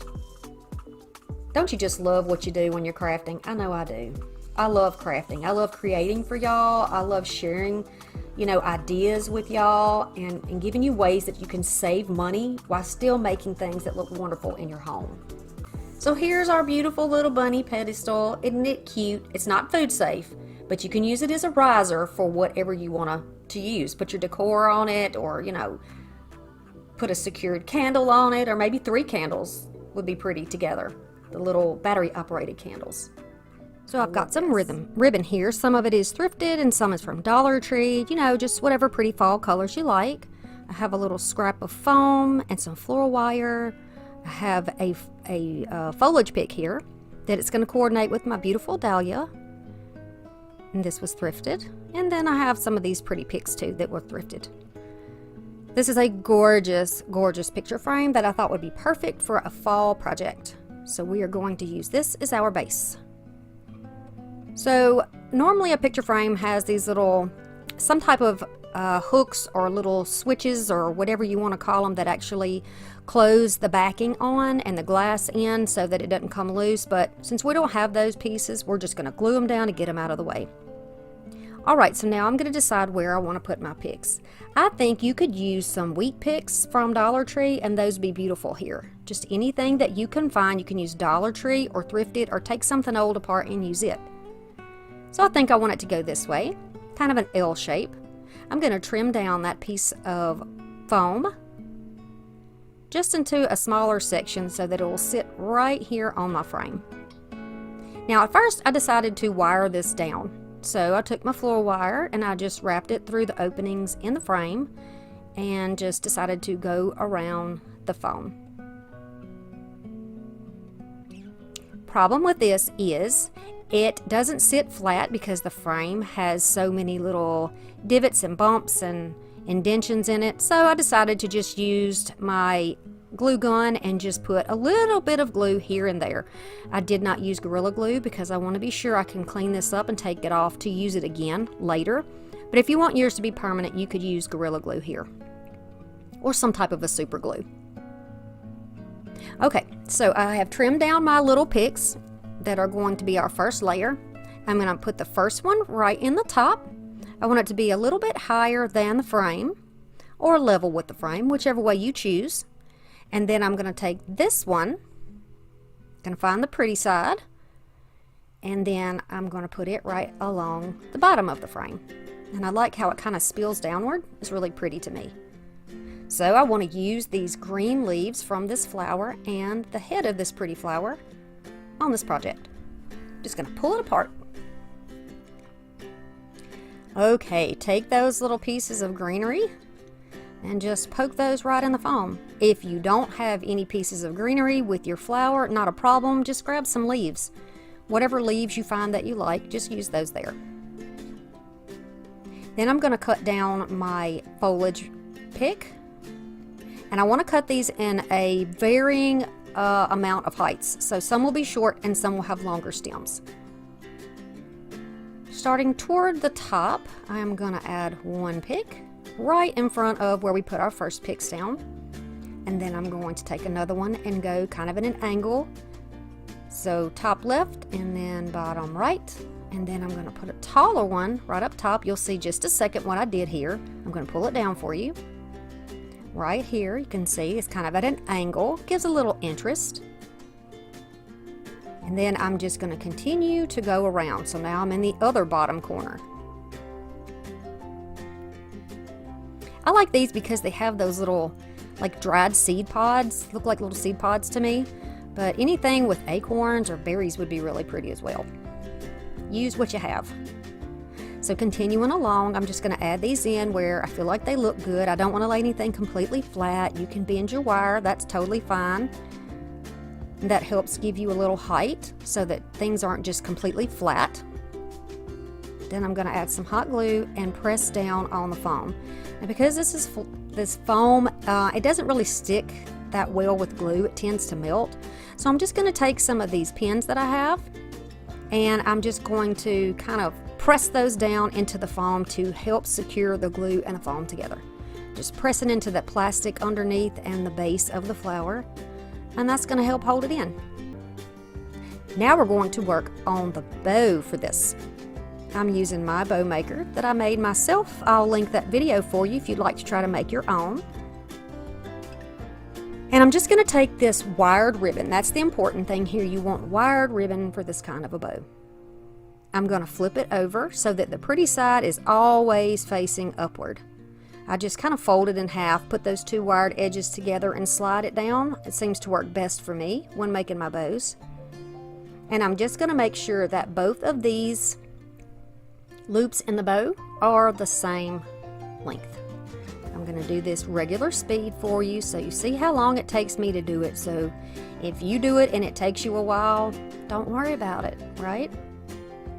We're not perfect here, and we're not trying to be perfect. We're just trying to craft something beautiful, right? Okay, so I have one tail down, one tail up. I'm going to trim it off. Then we're going to go to the next ribbon. I want to sandwich that beautiful Dollar Tree ribbon right in the middle. And you can see here, I'm going to check the ribbon out to see if there's a better side, and both sides are the same. So I don't have to twist anything here. All I have to do is put those wired edges together, slip it down in there, and then press it down. Gonna do the same thing on this side, fold it over, and then press it down. Now, the loops on this bow are going to be about an inch shorter than the loops on the bow underneath it. As we add layers of bow, we're gonna get them shorter and shorter. And so here's the last one. I've sped it up because it's the same exact thing as the bottom one. I'm gonna flip it over, keep that pretty side up, pinch it together, pull it through, making sure that it's a little bit shorter than the other one. You see the layers there, a little step down. Twist it in the middle, holding it still, and then we're gonna do the next loop. You can also buy bow maker tools on Amazon, and I do believe I have one linked in my Amazon store. So if you're looking for anything that I show here on my videos, you're most likely to find them there. If not, let me know and I'll be glad to help you. I'm going to take a zip tie, squish it in underneath the bottom, zip it up tight, trim it off, and then cut my dovetails. For some reason today, my dovetails were not behaving. Every time I would make a cut, they were rounding off. I don't know what was going on. Same thing happened here. I cut it just a bit too short, but you see how easy it is to fix that? No big deal. So now, my favorite part is fluffing the bow. I'm just going to start pulling the loops apart, pulling the tails apart. I've sped it up a little bit because, you know, y'all probably know how to do this part. But it really makes a difference in the way the bow looks. If you just leave it flat, you're just not going to have the same presentation that you would otherwise. Alright, so now we know that the bow should go here, and I'm going to use this little floral pin. I'm going to stick it through the back of my ribbon, right by that little zip tie, and then I'm just going to press that up into the bottom of the foam, and you can secure that with a little bit of glue there if you would like. So I'm pressing it in, and then fixing my bow back up because I squished it.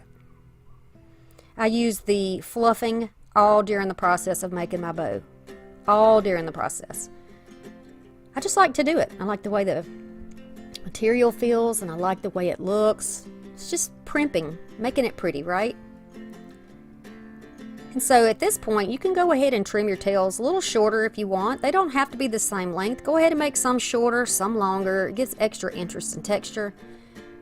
And that's always a nice thing when you're making projects.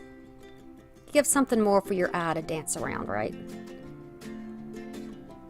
Very easy. Move it around however you like it. This is how it's going to look. Now there's a sawtooth hanger on the back, so you can just hang it with that. Love this one.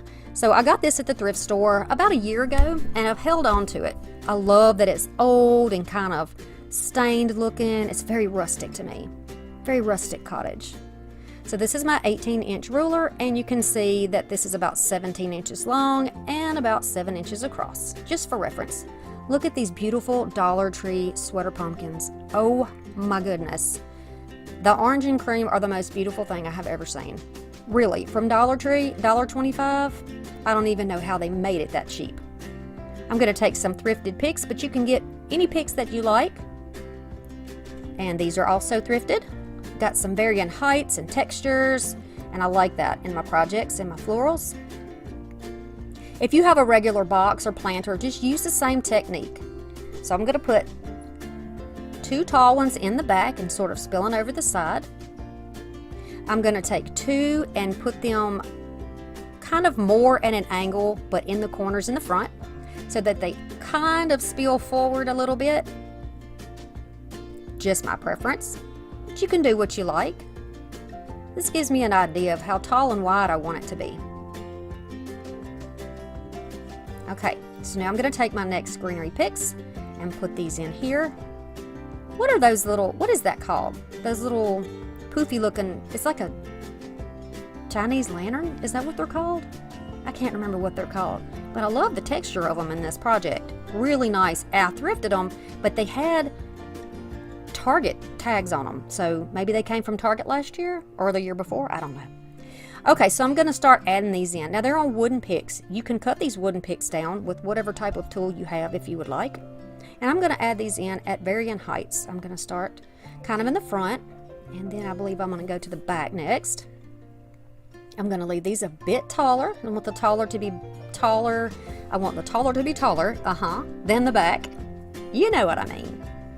And then you can trim down the next ones you put in to give it sort of a step down look.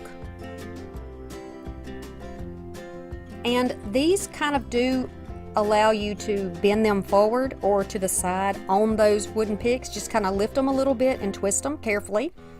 And that way they're not sticking straight up. You know, you can kind of do them to an angle, which again gives a little more interest when you look at it from all the sides. Look how gorgeous these are. Look at the colors together, y'all. That's really, I love this. I mean, I don't know if that's everybody's thing, those colors, but to me, that's just, that screams cottage to me. Beautiful. I love it. Okay, so then I decided I wanted to make it a little bit fuller. I'm going to take a pick of foliage. Again, whatever you have, whatever you want to use. I'm kind of going for the colors I already have. And I want to add just a little bit of that yellowy color in there too. So I've just cut these off again at varying heights. Some on short stems and some on the longer stems, because the ones that are longer will go in the back where the taller pumpkins are, and the ones that are shorter will go in the front. And I'm going to add those in wherever I feel like I need a little more fullness.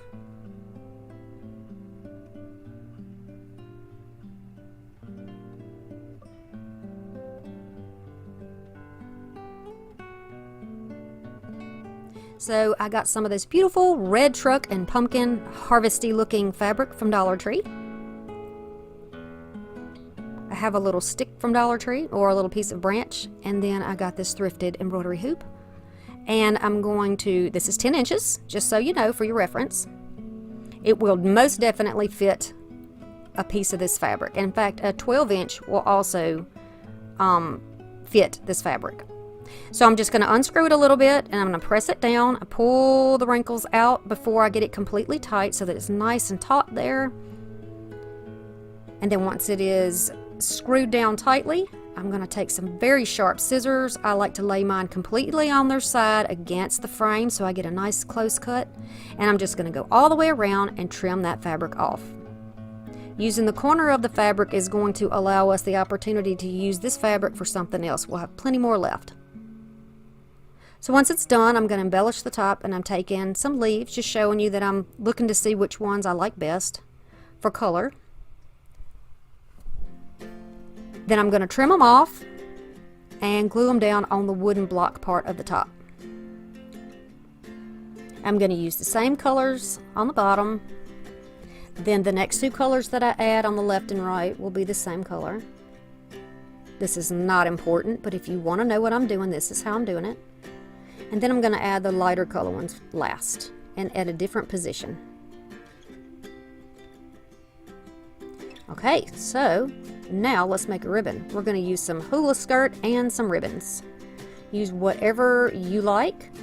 We're going to use 7 inches. I'm going to use 2 strips of 7-inch.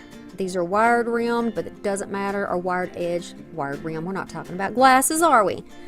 And then these don't have wire. I'm going to cut 4 pieces of those 2 smaller ones, and then I'm going to cut about 7 inches of a handful of this. And then we're going to start making a little stack bow here. a little stacked messy bow. I'm going to put these bigger ones on the bottom and then start adding this hula skirt. This is a very economical way to get that straw or hay look without spending a lot of money buying little packages, and it lays nice and straight. It's very easy to work with. So then I'm going to keep on. You don't have to do this in any type of a pattern. It can be just willy-nilly, grab whatever you want, but you know, like I've said before, it's my brain, it's how my brain works. So this is what I'm doing, but you can do it your way. You can choose whatever type of ribbon you want. You can do a different bow if you like, but these messy bows to me are like perfect for harvest and fall because they just look so outdoors and they just remind me of harvest. Okay, now you're going to take some of that jute. You're going to pick up that stack from underneath. Just kind of hold on to it, pick up that thick ribbon on the bottom, and then tie a couple of knots in the jute. If your ribbon starts to curl up on you, don't worry about it, just fix it. Just go ahead and fix it before you tie the second knot. Sometimes they'll overlap and flip around when you're trying to tie up. That's not a problem, especially with this type of bow.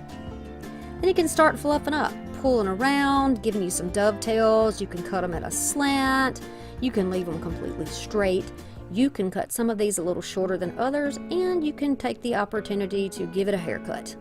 Just trim down so everything looks about the same. This is a cute little messy bow, isn't it? I love it. And then once I get it the way I like it, I'm going to fluff it a little bit more, and then I can tie it to the top.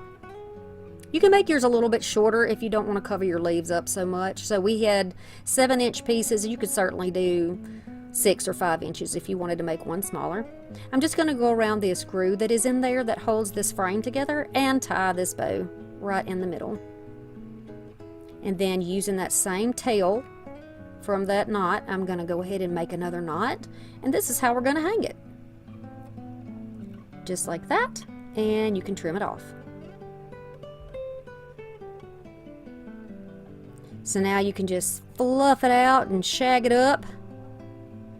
And I want to go back now that I have it on and add a couple more leaves to just kind of extend that shape down instead of having it look like, you know, a ball on top of a ball.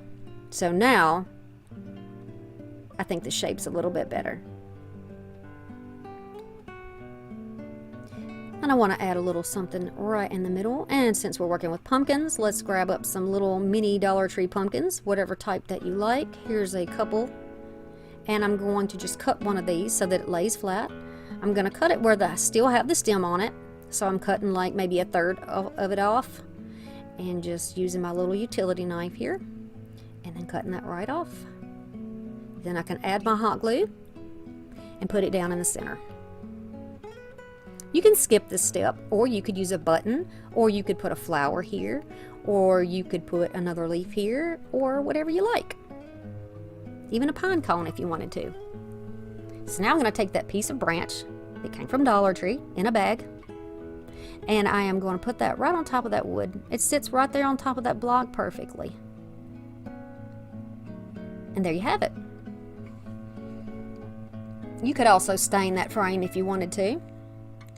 That embroidery hoop if you wanted to, or paint it. But I like the natural look. Love this one. This frame up here with the beautiful dahlia on it and the bow. The embroidery hoop. I believe in you. I believe that you believe in me. I really do. If you're not part of my YouTube family, I would love it if you would subscribe and stick around. I have so much more things to share.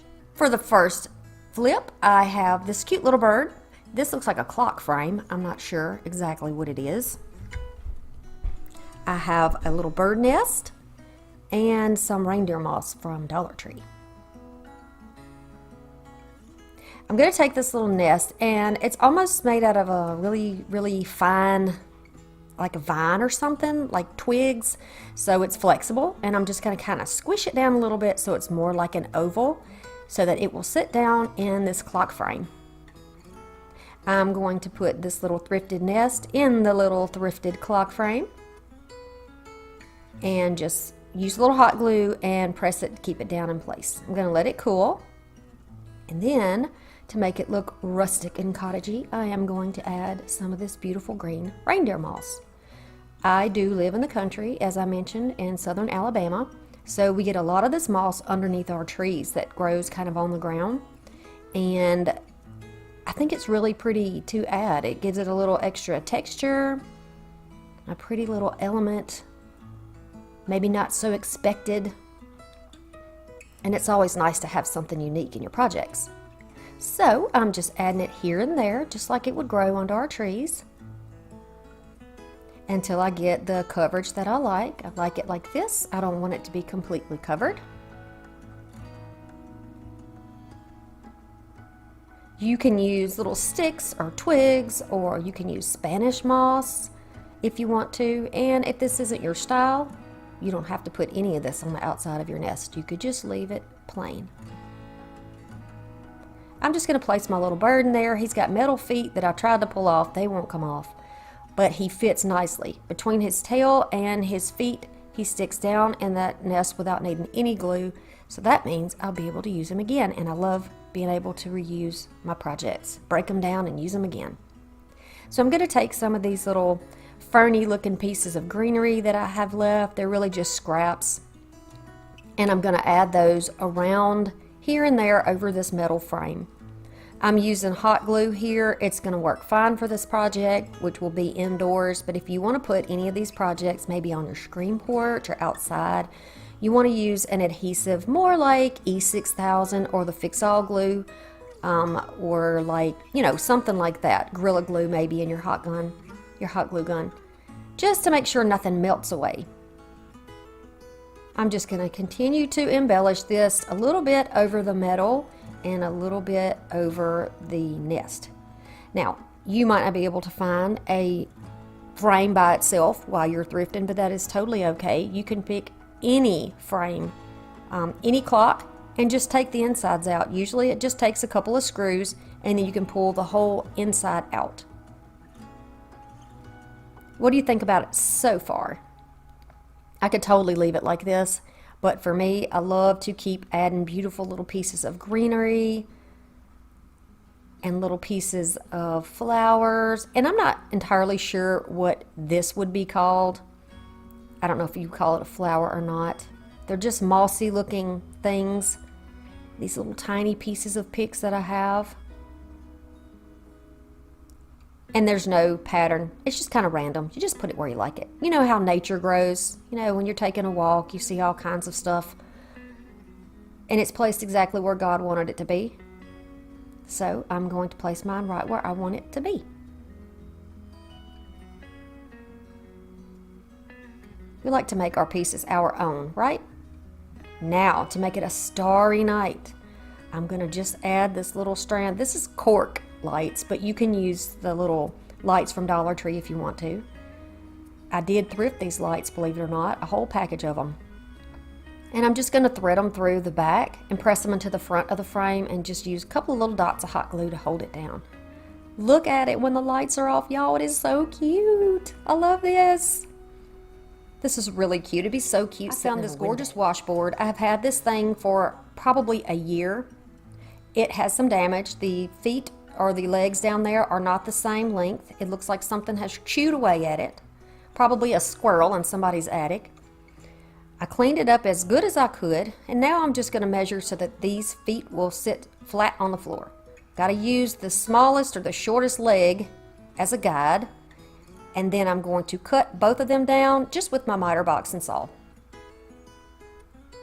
Gonna cut that on down, and then I'm going to sand it off so there's no splinters and it looks nice and finished, and you never know that there was any damage on those legs.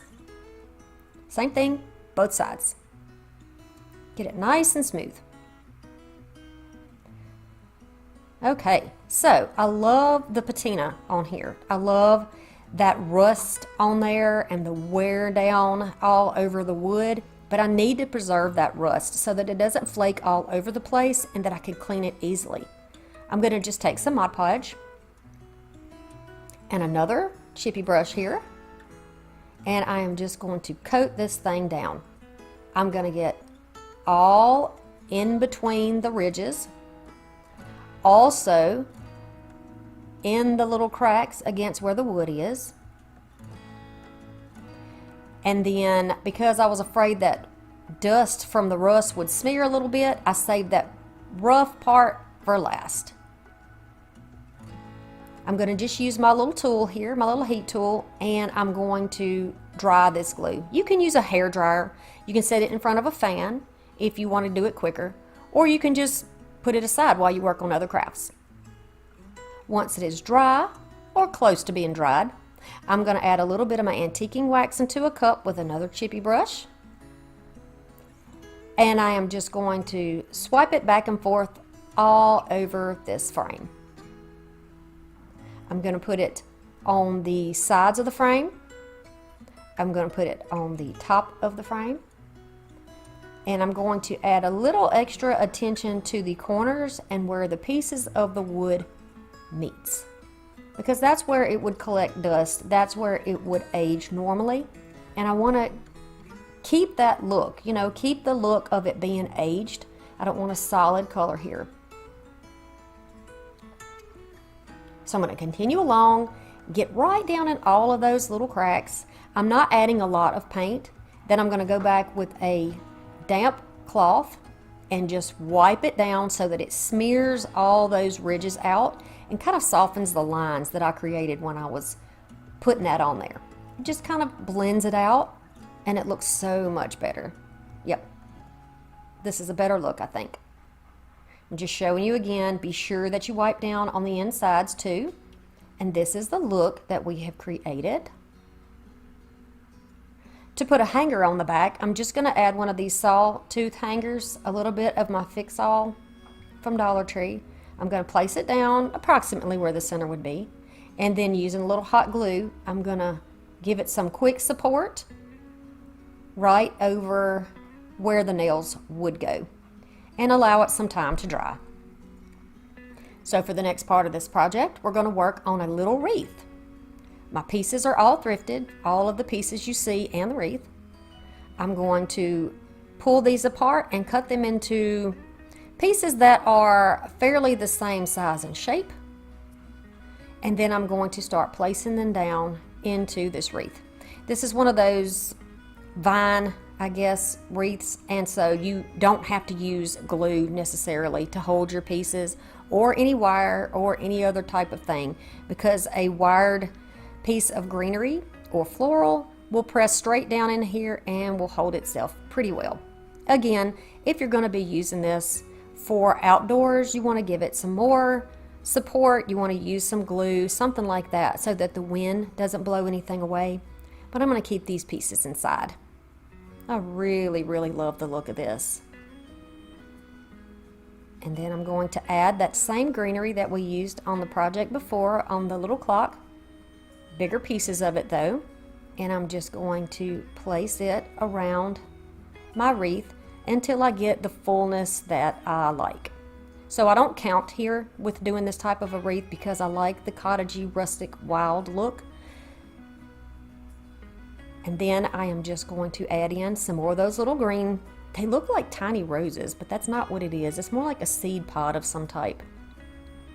So I'm going to add those all around. This is going to coordinate very nicely with our first project with the little bird. So I'm just going to fluff it out a little bit, and then any places that have a little bald spot, I'm going to take one or two little random pieces from the picks that I had left over, and I'm just going to glue those in so that it's pretty much symmetrical, you know. And then here's kind of a flat spot, so I'm going to add a piece in here. See, it kind of fills it out. Then these had some really pretty little berries, and I'm just going to add those in. And then I can just decide what I want the top to be and what I want the bottom to be, how I want it to hang. And I love the look of this. Nice and full and flyaway and wispy and rustic. I'm going to take just a hanger that I had off of another project. I'm going to push it down into there, and I am going to hot glue it. My neighbors are building a house next door, so if you hear a bunch of noise, that would be my dog barking at the construction workers. Okay, so I'm just going to take that over the back. I'm going to slide it straight down through where our hook is. And then pretty much in the center here, I'm going to add some hot glue and a little piece of paper or construction paper right over the back. You can just use a scrap and that's going to hang it. And then you can just push it toward the center. And look at this little beauty. Now I can use this piece, and I've been hanging on to it forever. So I'm so grateful to have the opportunity to make something wonderful from these pieces. I found this little, I think it's a bill organizer or mail organizer, and it's really lightweight, and I love the look of it. It's pretty. So I'm just going to start by removing the little hanger that had seen better days. I'm going to take my hot glue and go along the bottom, because as you saw before, those little slats can move freely up and down, and I don't want them to do that. I want them to be locked into place. So I'm just going to use the hot glue right up against the border and the edge of those so that nothing comes loose. I've got my little skinny brush here. I like to use this on projects that have a lot of slats or like wicker type things and baskets, because they get in all of the cracks. But you can use a soft shoe brush, anything like that, to clean your objects, or if you want to use Swiffer or something, you could. After it's clean, I'm going to spray it with this Rust-Oleum. I give it 2 good coats and leave it in the sun to dry. And I did leave it outside for about an hour to fully dry after the second coat. While that's drying, I'm going to look at my craft foam. You can get yours at Dollar Tree. I will end up using a white foam that I thrifted. These are some flowers that a friend gave me. She took them out of some greenery so she could redo her projects. So this is what it looks like painted. And now I'm going to use some burlap to make sort of a backing behind the little wicker crisscross there. I'm just going to measure about what I'm going to need for each of those little pockets, and then cut it down. I'm going to take a piece of cardboard, and this is from the one of the Dollar Tree calendars. I always save this stuff. It's perfect for projects, little extra things. I'm just going to kind of fold it and press down where I think I'm going to need to cut this and make it like a little guide. Then I'm going to cut out my piece, test it out to make sure it's going to fit in the little pocket, and it fits perfectly. I don't even have to glue it. Yes, I love it when that happens. Then I'm going to take my burlap and just begin to wrap it around this piece of cardboard. I'm using tape here. It's like a masking tape. I'm just using tape instead of hot glue because I do not want to burn my fingers off, and you will with this type of project. So the tape works best and nobody is going to see it. I'm going to take the bottoms and kind of fold it like you would a present or a gift, and just add more tape, removing a little bit of excess, and this is going to hold it just fine for what we need. And this is what it's going to look like right behind our little wicker, our little crisscross, whatever that is there, whatever pattern. And I'm just going to press it into place. No glue required. I love it. See, we put those in there because I don't want my floral foam showing. So this is a perfect way to hide it, and it gives it, again, that rustic look that I'm always going for in my home. I'm going to take the block, and I just use the big one and cut it right down the middle with my ruler. And rather than gluing it and glue dripping all over my project, I've got some of these wreath pins, or I don't know exactly what they're called. You feel free to comment below and let me know what these are called. But they work perfect for this. I just kind of like straddle them over a piece of the wood and then go straight into the block, and it holds it perfectly. I'm going to take my longest picks for the bottom pocket and just start placing those in as is. So they have greenery on the bottom and they have a long wispy top. I love that. I think it's perfect for this project. They're so dainty, but they're full. And I love these. But you can use whatever flowers you like. I'm just going to continue around until I get it as full as I like. And I'm going to put some right down in the space between where the foam is and the side of the little pocket. If you want to use glue to secure these down, just to make sure, then you can certainly do that, but you don't have to. They stayed very nicely for me, just like this. And then for the top piece, for that top pocket, I'm going to cut these down. I'm going to cut the greenery sections away from the flowers, just like this, with my little clippers. Don't ruin your scissors. Then I'm going back in with my pins and securing those to the back so they don't wobble around on the bottom and the top. Love these pins. I thrifted them, but you can get these at craft stores. They probably don't cost very much at all. And then once they're secure, I'm going to go ahead and go in with my flowers in the back. And for me, these types of flowers, there's really no particular pattern that you use. I'm just looking for equal fullness at the end. You know, I'm just putting my greenery in the back, putting a little bit of the greenery in the front, but I want the little flowers to be the highest section in this top section. I want them to be the tallest part. And I like that it's graduated, that I have the little short things on the top and that I have the longer ones on the bottom. Again, make this your own. That's what my channel is all about. Now I'm going to make a little bow here. This beautiful ribbon is a linen blend that I got from burlapfabric.com.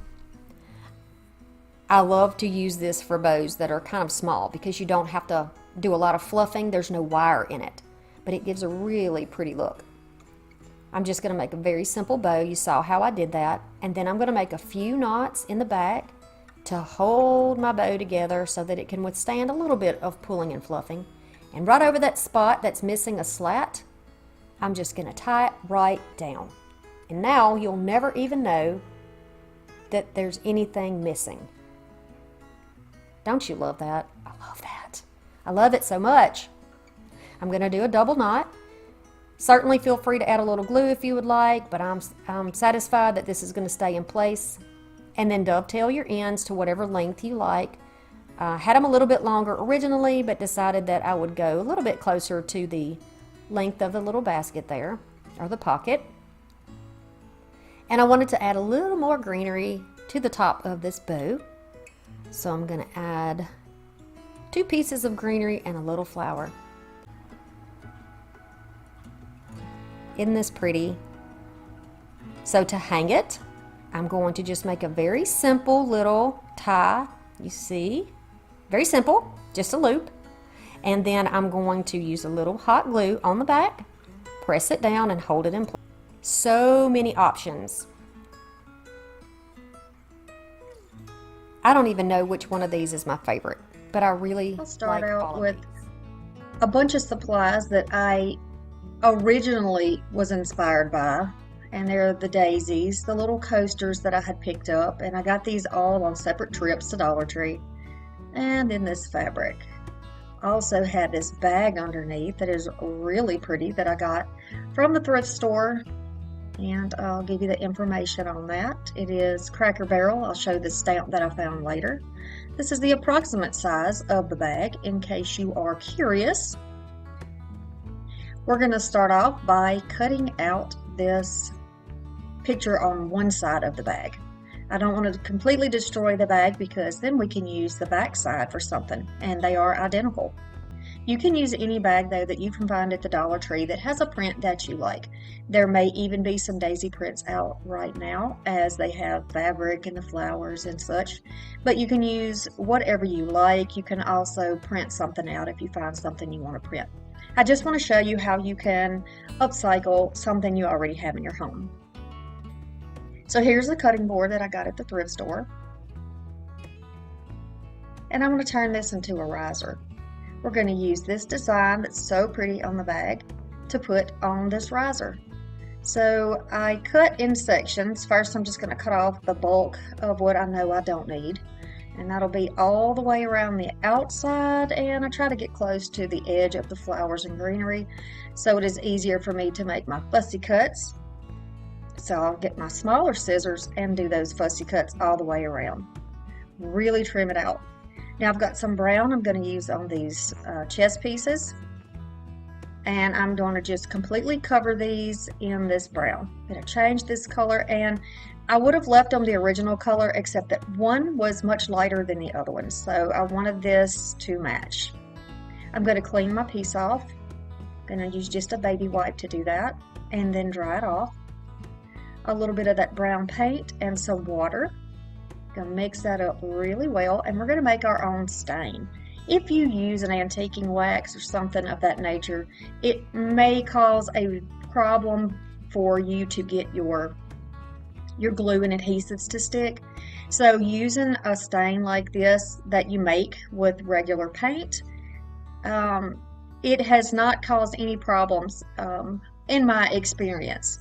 So I just rub it in really well with a wet wipe, because I still want to be able to see all that wood, all those cut marks, all that underneath there. And I do go around the edges as well. Feel free to do the back side of yours if you want to do that. After you let it sit for a while, you can go back over it with a dry or a damp cloth and just wipe the rest of it off. Let it dry completely. I'm going to try my dishwasher safe Mod Podge this time. I have a big soft brush here, and this is that print all trimmed up. It is not perfect, and I am not looking for perfection. Y'all know that I don't do that on this channel, and I encourage you not to be hard on yourself also. You know, it's not going to be perfect. If you're making it for yourself, you're going to make it perfectly how you like it. How about that? Now I'm going to go all the way around. I do go out to those edges as well. I don't want to show you all of the boringness. I'm going to go over here to the cutting board, or what is going to be the top of our riser, and just get that all over that board, all over the middle where we're going to center our beautiful picture, and then all the way around the edges and on the outside. Because the Mod Podge may change the appearance of the texture of the wood, I want to make sure that everything has that same finish. I hope you understand what I'm saying with that. Now I'm just trying to kind of go with the wood grain that is in the board already to decide what's the top, the bottom, and etc. So you can say when I use my little scrapey here how much glue I have applied to that. Whatever you have, you can put right back on it. You can wipe it off on a towel or paper towel, you know, so you can get rid of any bulk. Try not to leave any lines with your Mod Podge, because it may leave lines in your projects. Here I'm just going around those edges, right up underneath all those petals, pushing it down and into the bottom, and then pressing it straight back down. That's forcing that Mod Podge under those edges so nothing peels off. Then you're going to let it dry completely, and you can see here what I mean about the finish. Although this is a dishwasher safe Mod Podge, I have no intentions of putting this in the dishwasher. I just wanted to give it a shot to see what it's like. So now we're going to put the feet on the riser. Decide where you want them. This cutting board has like a little dip there. We're not going to be concerned. We're going to go right to the outside. I'm going to use my Dollar Tree wood glue, or is it super glue wood glue? I got it at Dollar Tree. I'm going to put it right in the top little area. There's a little depression there. I'm going to add the glue there, and then my hot glue is going to go right around the edge or the rim of that. I'm going to use 4 feet, but you can use more than that, or you can use 3. And I'm just going to go around top, bottom, side to side, you know, north, south, east, west. By all means, get out your compass, your whatever you want to use, protractor, whatever we used in school, or your ruler, and make some straight lines here to make sure that it is symmetrical if you would like. I am just going to be using this piece in my home, and I'm not looking for perfection. I'm just going to try to get these where they would balance nicely. You can take a popsicle stick or your hand, something like that, a spatula, and just clean up any glue that comes out underneath there so it's nice and smooth. And then you want to give it the opportunity to dry completely. What a pretty little piece this is for summer. I think this is really cute. I have styled it at the end. You'll see how I styled it with some candles. You can watch my videos Mondays and Thursdays at 6 p.m. It is completely free. So I'm going to take a strap from the bag, well, both the straps actually. I'm going to use the side. Here are those coasters again. We're going to use those here. Love it. Although I question why there's only 3 in the pack. There's only 3 in there. That's weird. Okay, so this is a piece that I got at the thrift store, and I knew that I could find a cute use for this. I could find some way to make some decor with this beautiful little frame. I love that it's metal. It's a little bit different, but you can use anything you have that's a picture frame that might be in a house frame. It doesn't have to be exactly like this. I want you to just take the inspiration and run with it. You could also use fabric here if you have a piece of fabric that you would like, or a piece of construction paper, maybe some scrapbook paper here, and you could even paint this. But we're going to use the bag. We're going to throw away that inside piece of paper because that won't matter anymore. We do not need glass on the front. It was missing when I bought it, but I knew that I wasn't going to use it for a picture frame, so no problem. Now, just like wrapping a gift, we're going to wrap that around, all the way around the sides of that backing and push it back down. Now, this one happened to have a lip on it, so that's what you saw me doing, is pushing it down into that lip on the bottom to hold it in place. I'm going to go around here with my Gorilla Glue and go around all of my edges. I'm going to push down where I can get it to push down and then hold it in place until that glue is dry. I'm going to use my Cherry Furniture Repair Marker. Parker, goodness. And I'm going to go around the edges here just to give it a little more of depth when it is on the project. All the way around. You can skip this part. You don't have to do this, or you could go around it with a blue marker or a white. Then we're going to take some glue and secure it down on this bag that is now our beautiful backing. Look how nicely those colors match together. Yeah, I think that's pretty. We really need to soften it up a little bit more though, because we got kind of a country thing going on with a very modern piece. So we're going to play around with it a little bit more and see what we can do. Taking another scrap of the side of the bag, I'm going to get a marker and trace out the chimney, and then we will trim that down, put it right over our chimney. Going to use some hot glue here. You can grab your Mod Podge if you still got your brush out, whatever you want to do. And I'm just going to glue that down right there on the top. So far so good. I'm liking it. I think that yellow and white and that beautiful blue, they look so summery and pretty together.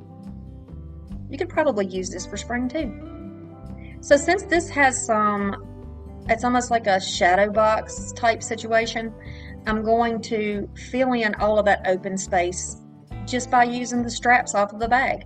So I'm going to go over the sides. I was delighted to see that it would fit perfectly in there. Still got a little bit of space in the sides, but I do not consider that a problem. And I'll just go all the way around. So we're using the sides and the handles of the bag for this. It's nice, isn't it? Gonna go all the way over, tuck where you need to tuck. And what I'm doing when I finish these pieces off is kind of putting them on the little, you see the little black rail where I'm putting the glue, and then pinching it together. And that kind of sandwiches the piece of metal between the glue and the strap there. And then just to keep it from fraying, I'm going over the edge with a lighter. And this is also going to give us a crisp little edge. Makes a nice little finished look. No fraying. So I went back up to the top. I'm going to dip underneath the chimney there and come out. There's a little slot in the side where my finger is. I'm going to pull that out and then continue around and glue it on the bottom. Now I want to use just the flowers, but not a whole piece of fabric. So I'm going to come in here with my scissors and I'm going to choose 3 flowers, pretty much that are close to the edge so I don't destroy the fabric piece. And I like these, and I do not mind that that one flower has like the little petals are cut off. That's not a problem to me. I'm going to cut them out to make them a little bit easier. going to take my regular Mod Podge, put it down on a piece of cardstock or a piece of poster board. I have some that I've cut into pieces that have come off of other projects, so I always have some of this sitting around. And I'm going to add those burlap flowers right down into that. Now there's not a lot on there, but now I'm going to add a lot of Mod Podge. I'm going to make sure I have enough on that brush that it goes completely through that fabric, covers the whole thing in white like it's been snowed on or frosted. And all those fibers are covered. I want to make sure that this is going to be a stiff piece that we can use later. We'll do the same thing with the other two flowers. Then we'll put them aside and let them dry. Once they're completely dry, which they are here, I am going to trim these off of that bigger piece of paper, just kind of cut them away from each other. This makes the trimming process a little bit easier, and that's why I do it this way. Then I'm going to do my little fussy cutting. You can see me going all around my edges, and I do turn my project rather than turning my scissors every time. This has been a big help, and I like using this process. I hope that it is helpful to you too if you have problems with dexterity, if you have arthritis in your hands and your wrist. I think that this might be a help to you. So they're going to look like this. We're going to cut them all apart. And rather than having smoke come out of the chimney, we are going to spread some love and joy right out of our chimney. So I'm going to take a little scrap of popsicle stick, put it right on the inside of my fireplace. If you have a flat piece, just put it to the back. And then we can stack these like little puffs of smoke that are coming out. We are spreading the love and joy. Now once you get these pieces on, you can always go to the back and re-secure everything with a little bit of glue. I don't want to make it too heavy because I don't want the flowers to flop around. I want them to be able to freestand. And I think that that is a really cute project. Now it looks a little more country and modern, does it not? Yeah, I think this is much better, much more of my style for sure. Back to our material, we're going to use the daisies, and then we'll be using 3 different greeneries also. This came from Goodwill bins, and somebody else found it and gave it to me. She decided she didn't want it. Had it for a while now. I'm going to trim down my fabric so that I have about 1 inch to overlap on the top and 1 inch to overlap on the bottom.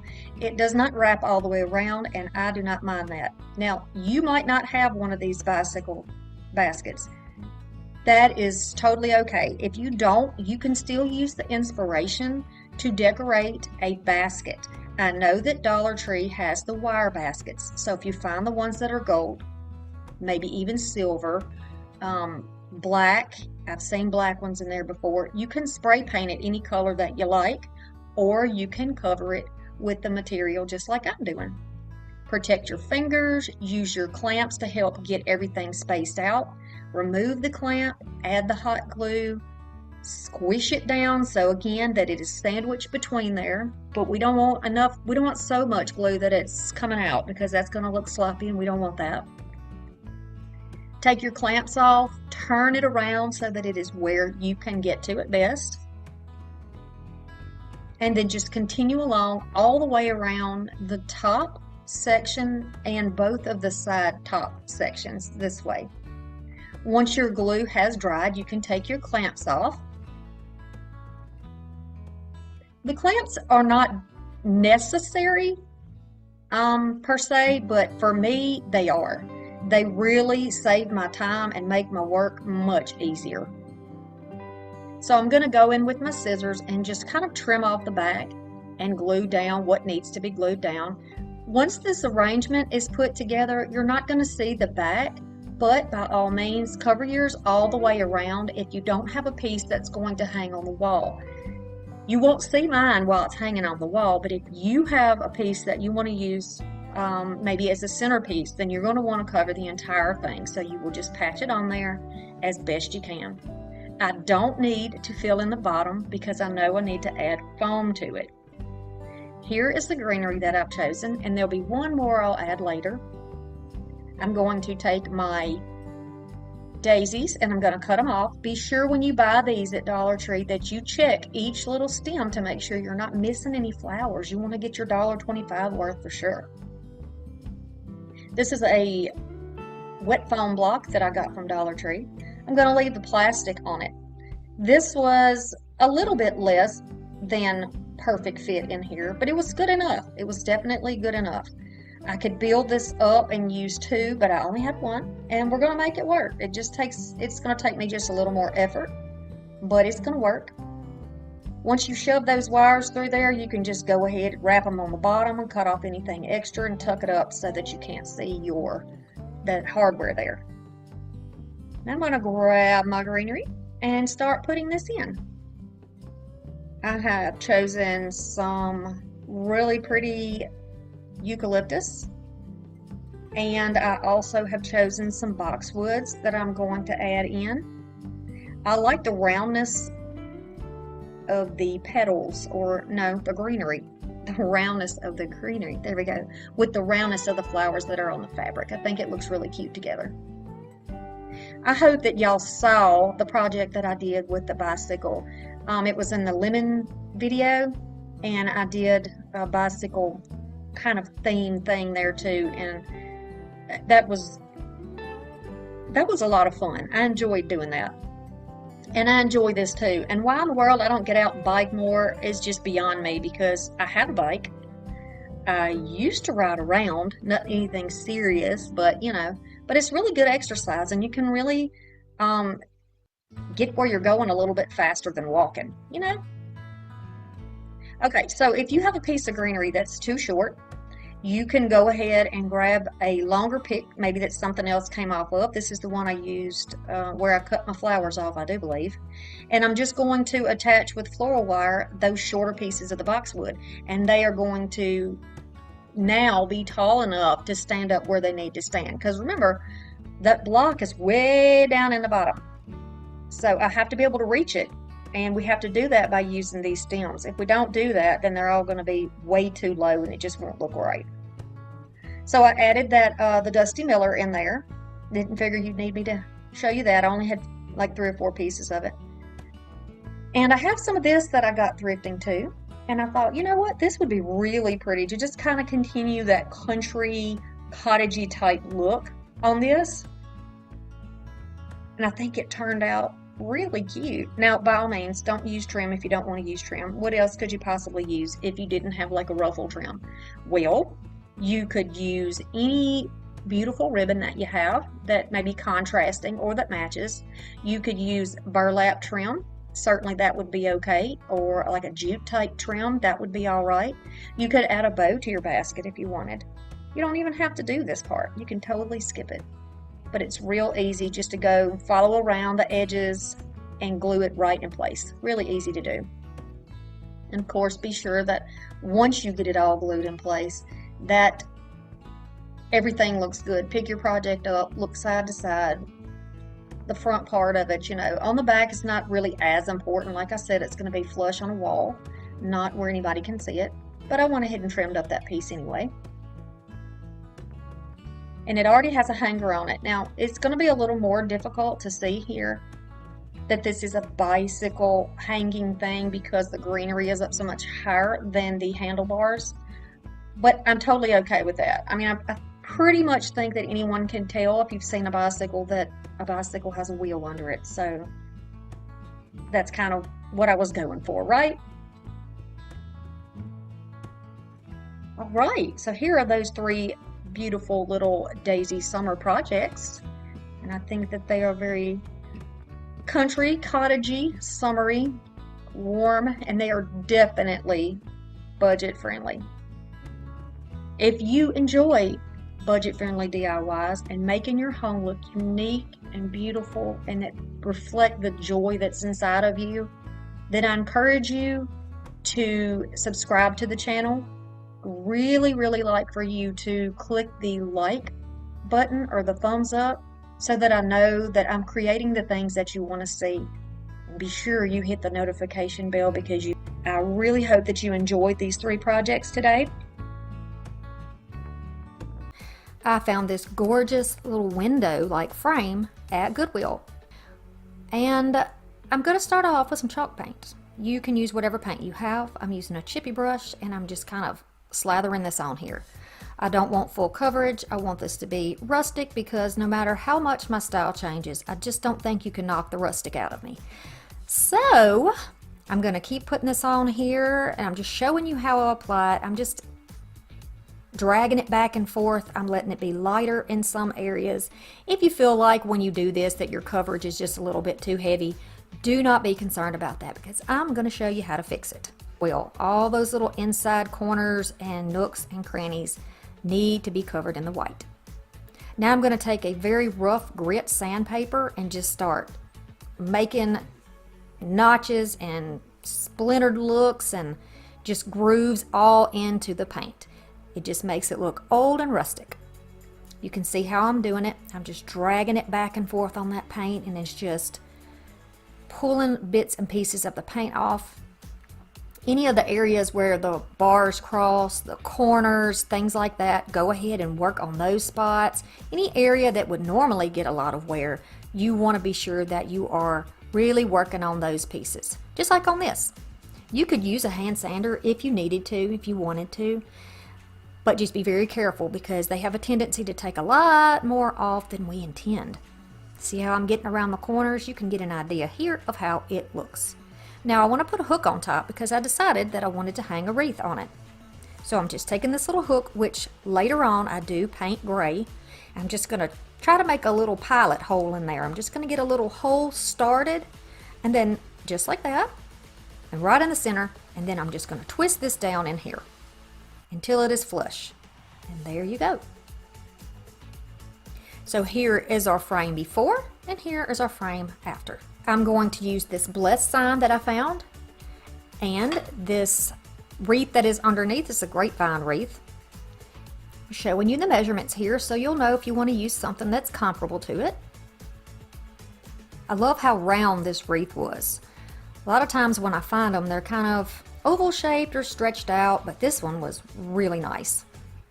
Alright, so this is going to be super rustic and super easy, really fast to do. I'm just going to take some of my jute cord here and I'm going to go around like the corner area of the frame and then pull it behind the wreath and tie it off. This is an easy step to do if you can just not be like me, fumble fingers over here. Tie it in a double knot, tie it in a triple knot, add a little hot glue if you want so everything stays in place. But we want this jute to show. So this is going to be an important part of the wreath because it's going to hold it in place and it's going to have a design function because it's going to give us a very pretty rustic or cottagey look as well. I think sometimes cottage and rustic kind of blend over into each other. What do you think? I know that seems to be more of my style and I think that they look really good together. So I'm going to just kind of wrap this around to the back and I've decided that rather than putting it in the corner of the lower part, I'm going to put it in the top part. You can see what I mean. It's above the corner there.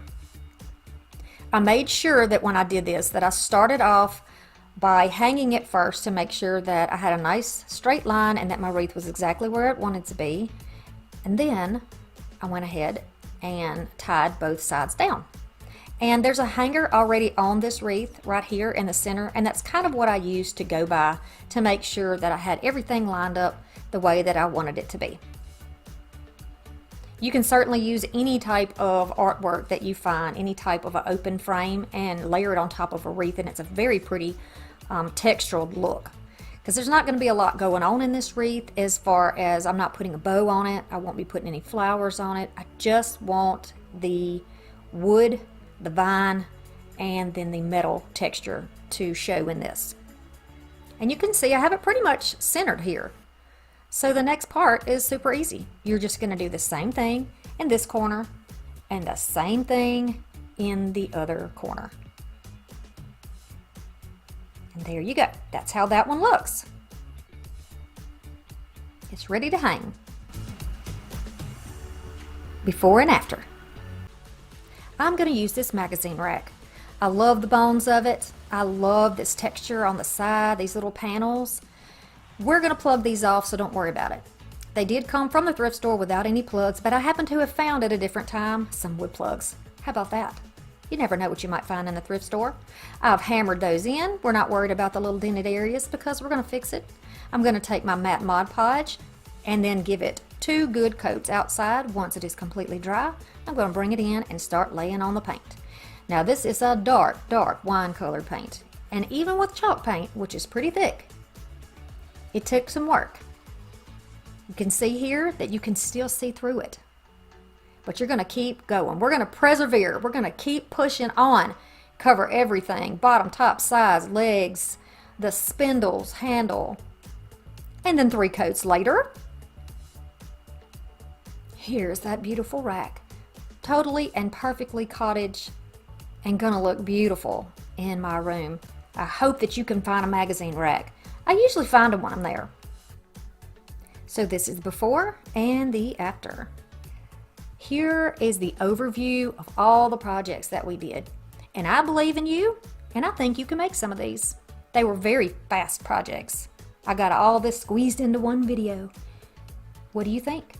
I do Dollar Tree DIYs and thrift flips all the time. So if that's something you're interested in, I would love for you to subscribe to my channel and click the notification bell so you know when I do all of my new content. Thank you so much for watching. Check out the little rectangle down here for even more. Bye.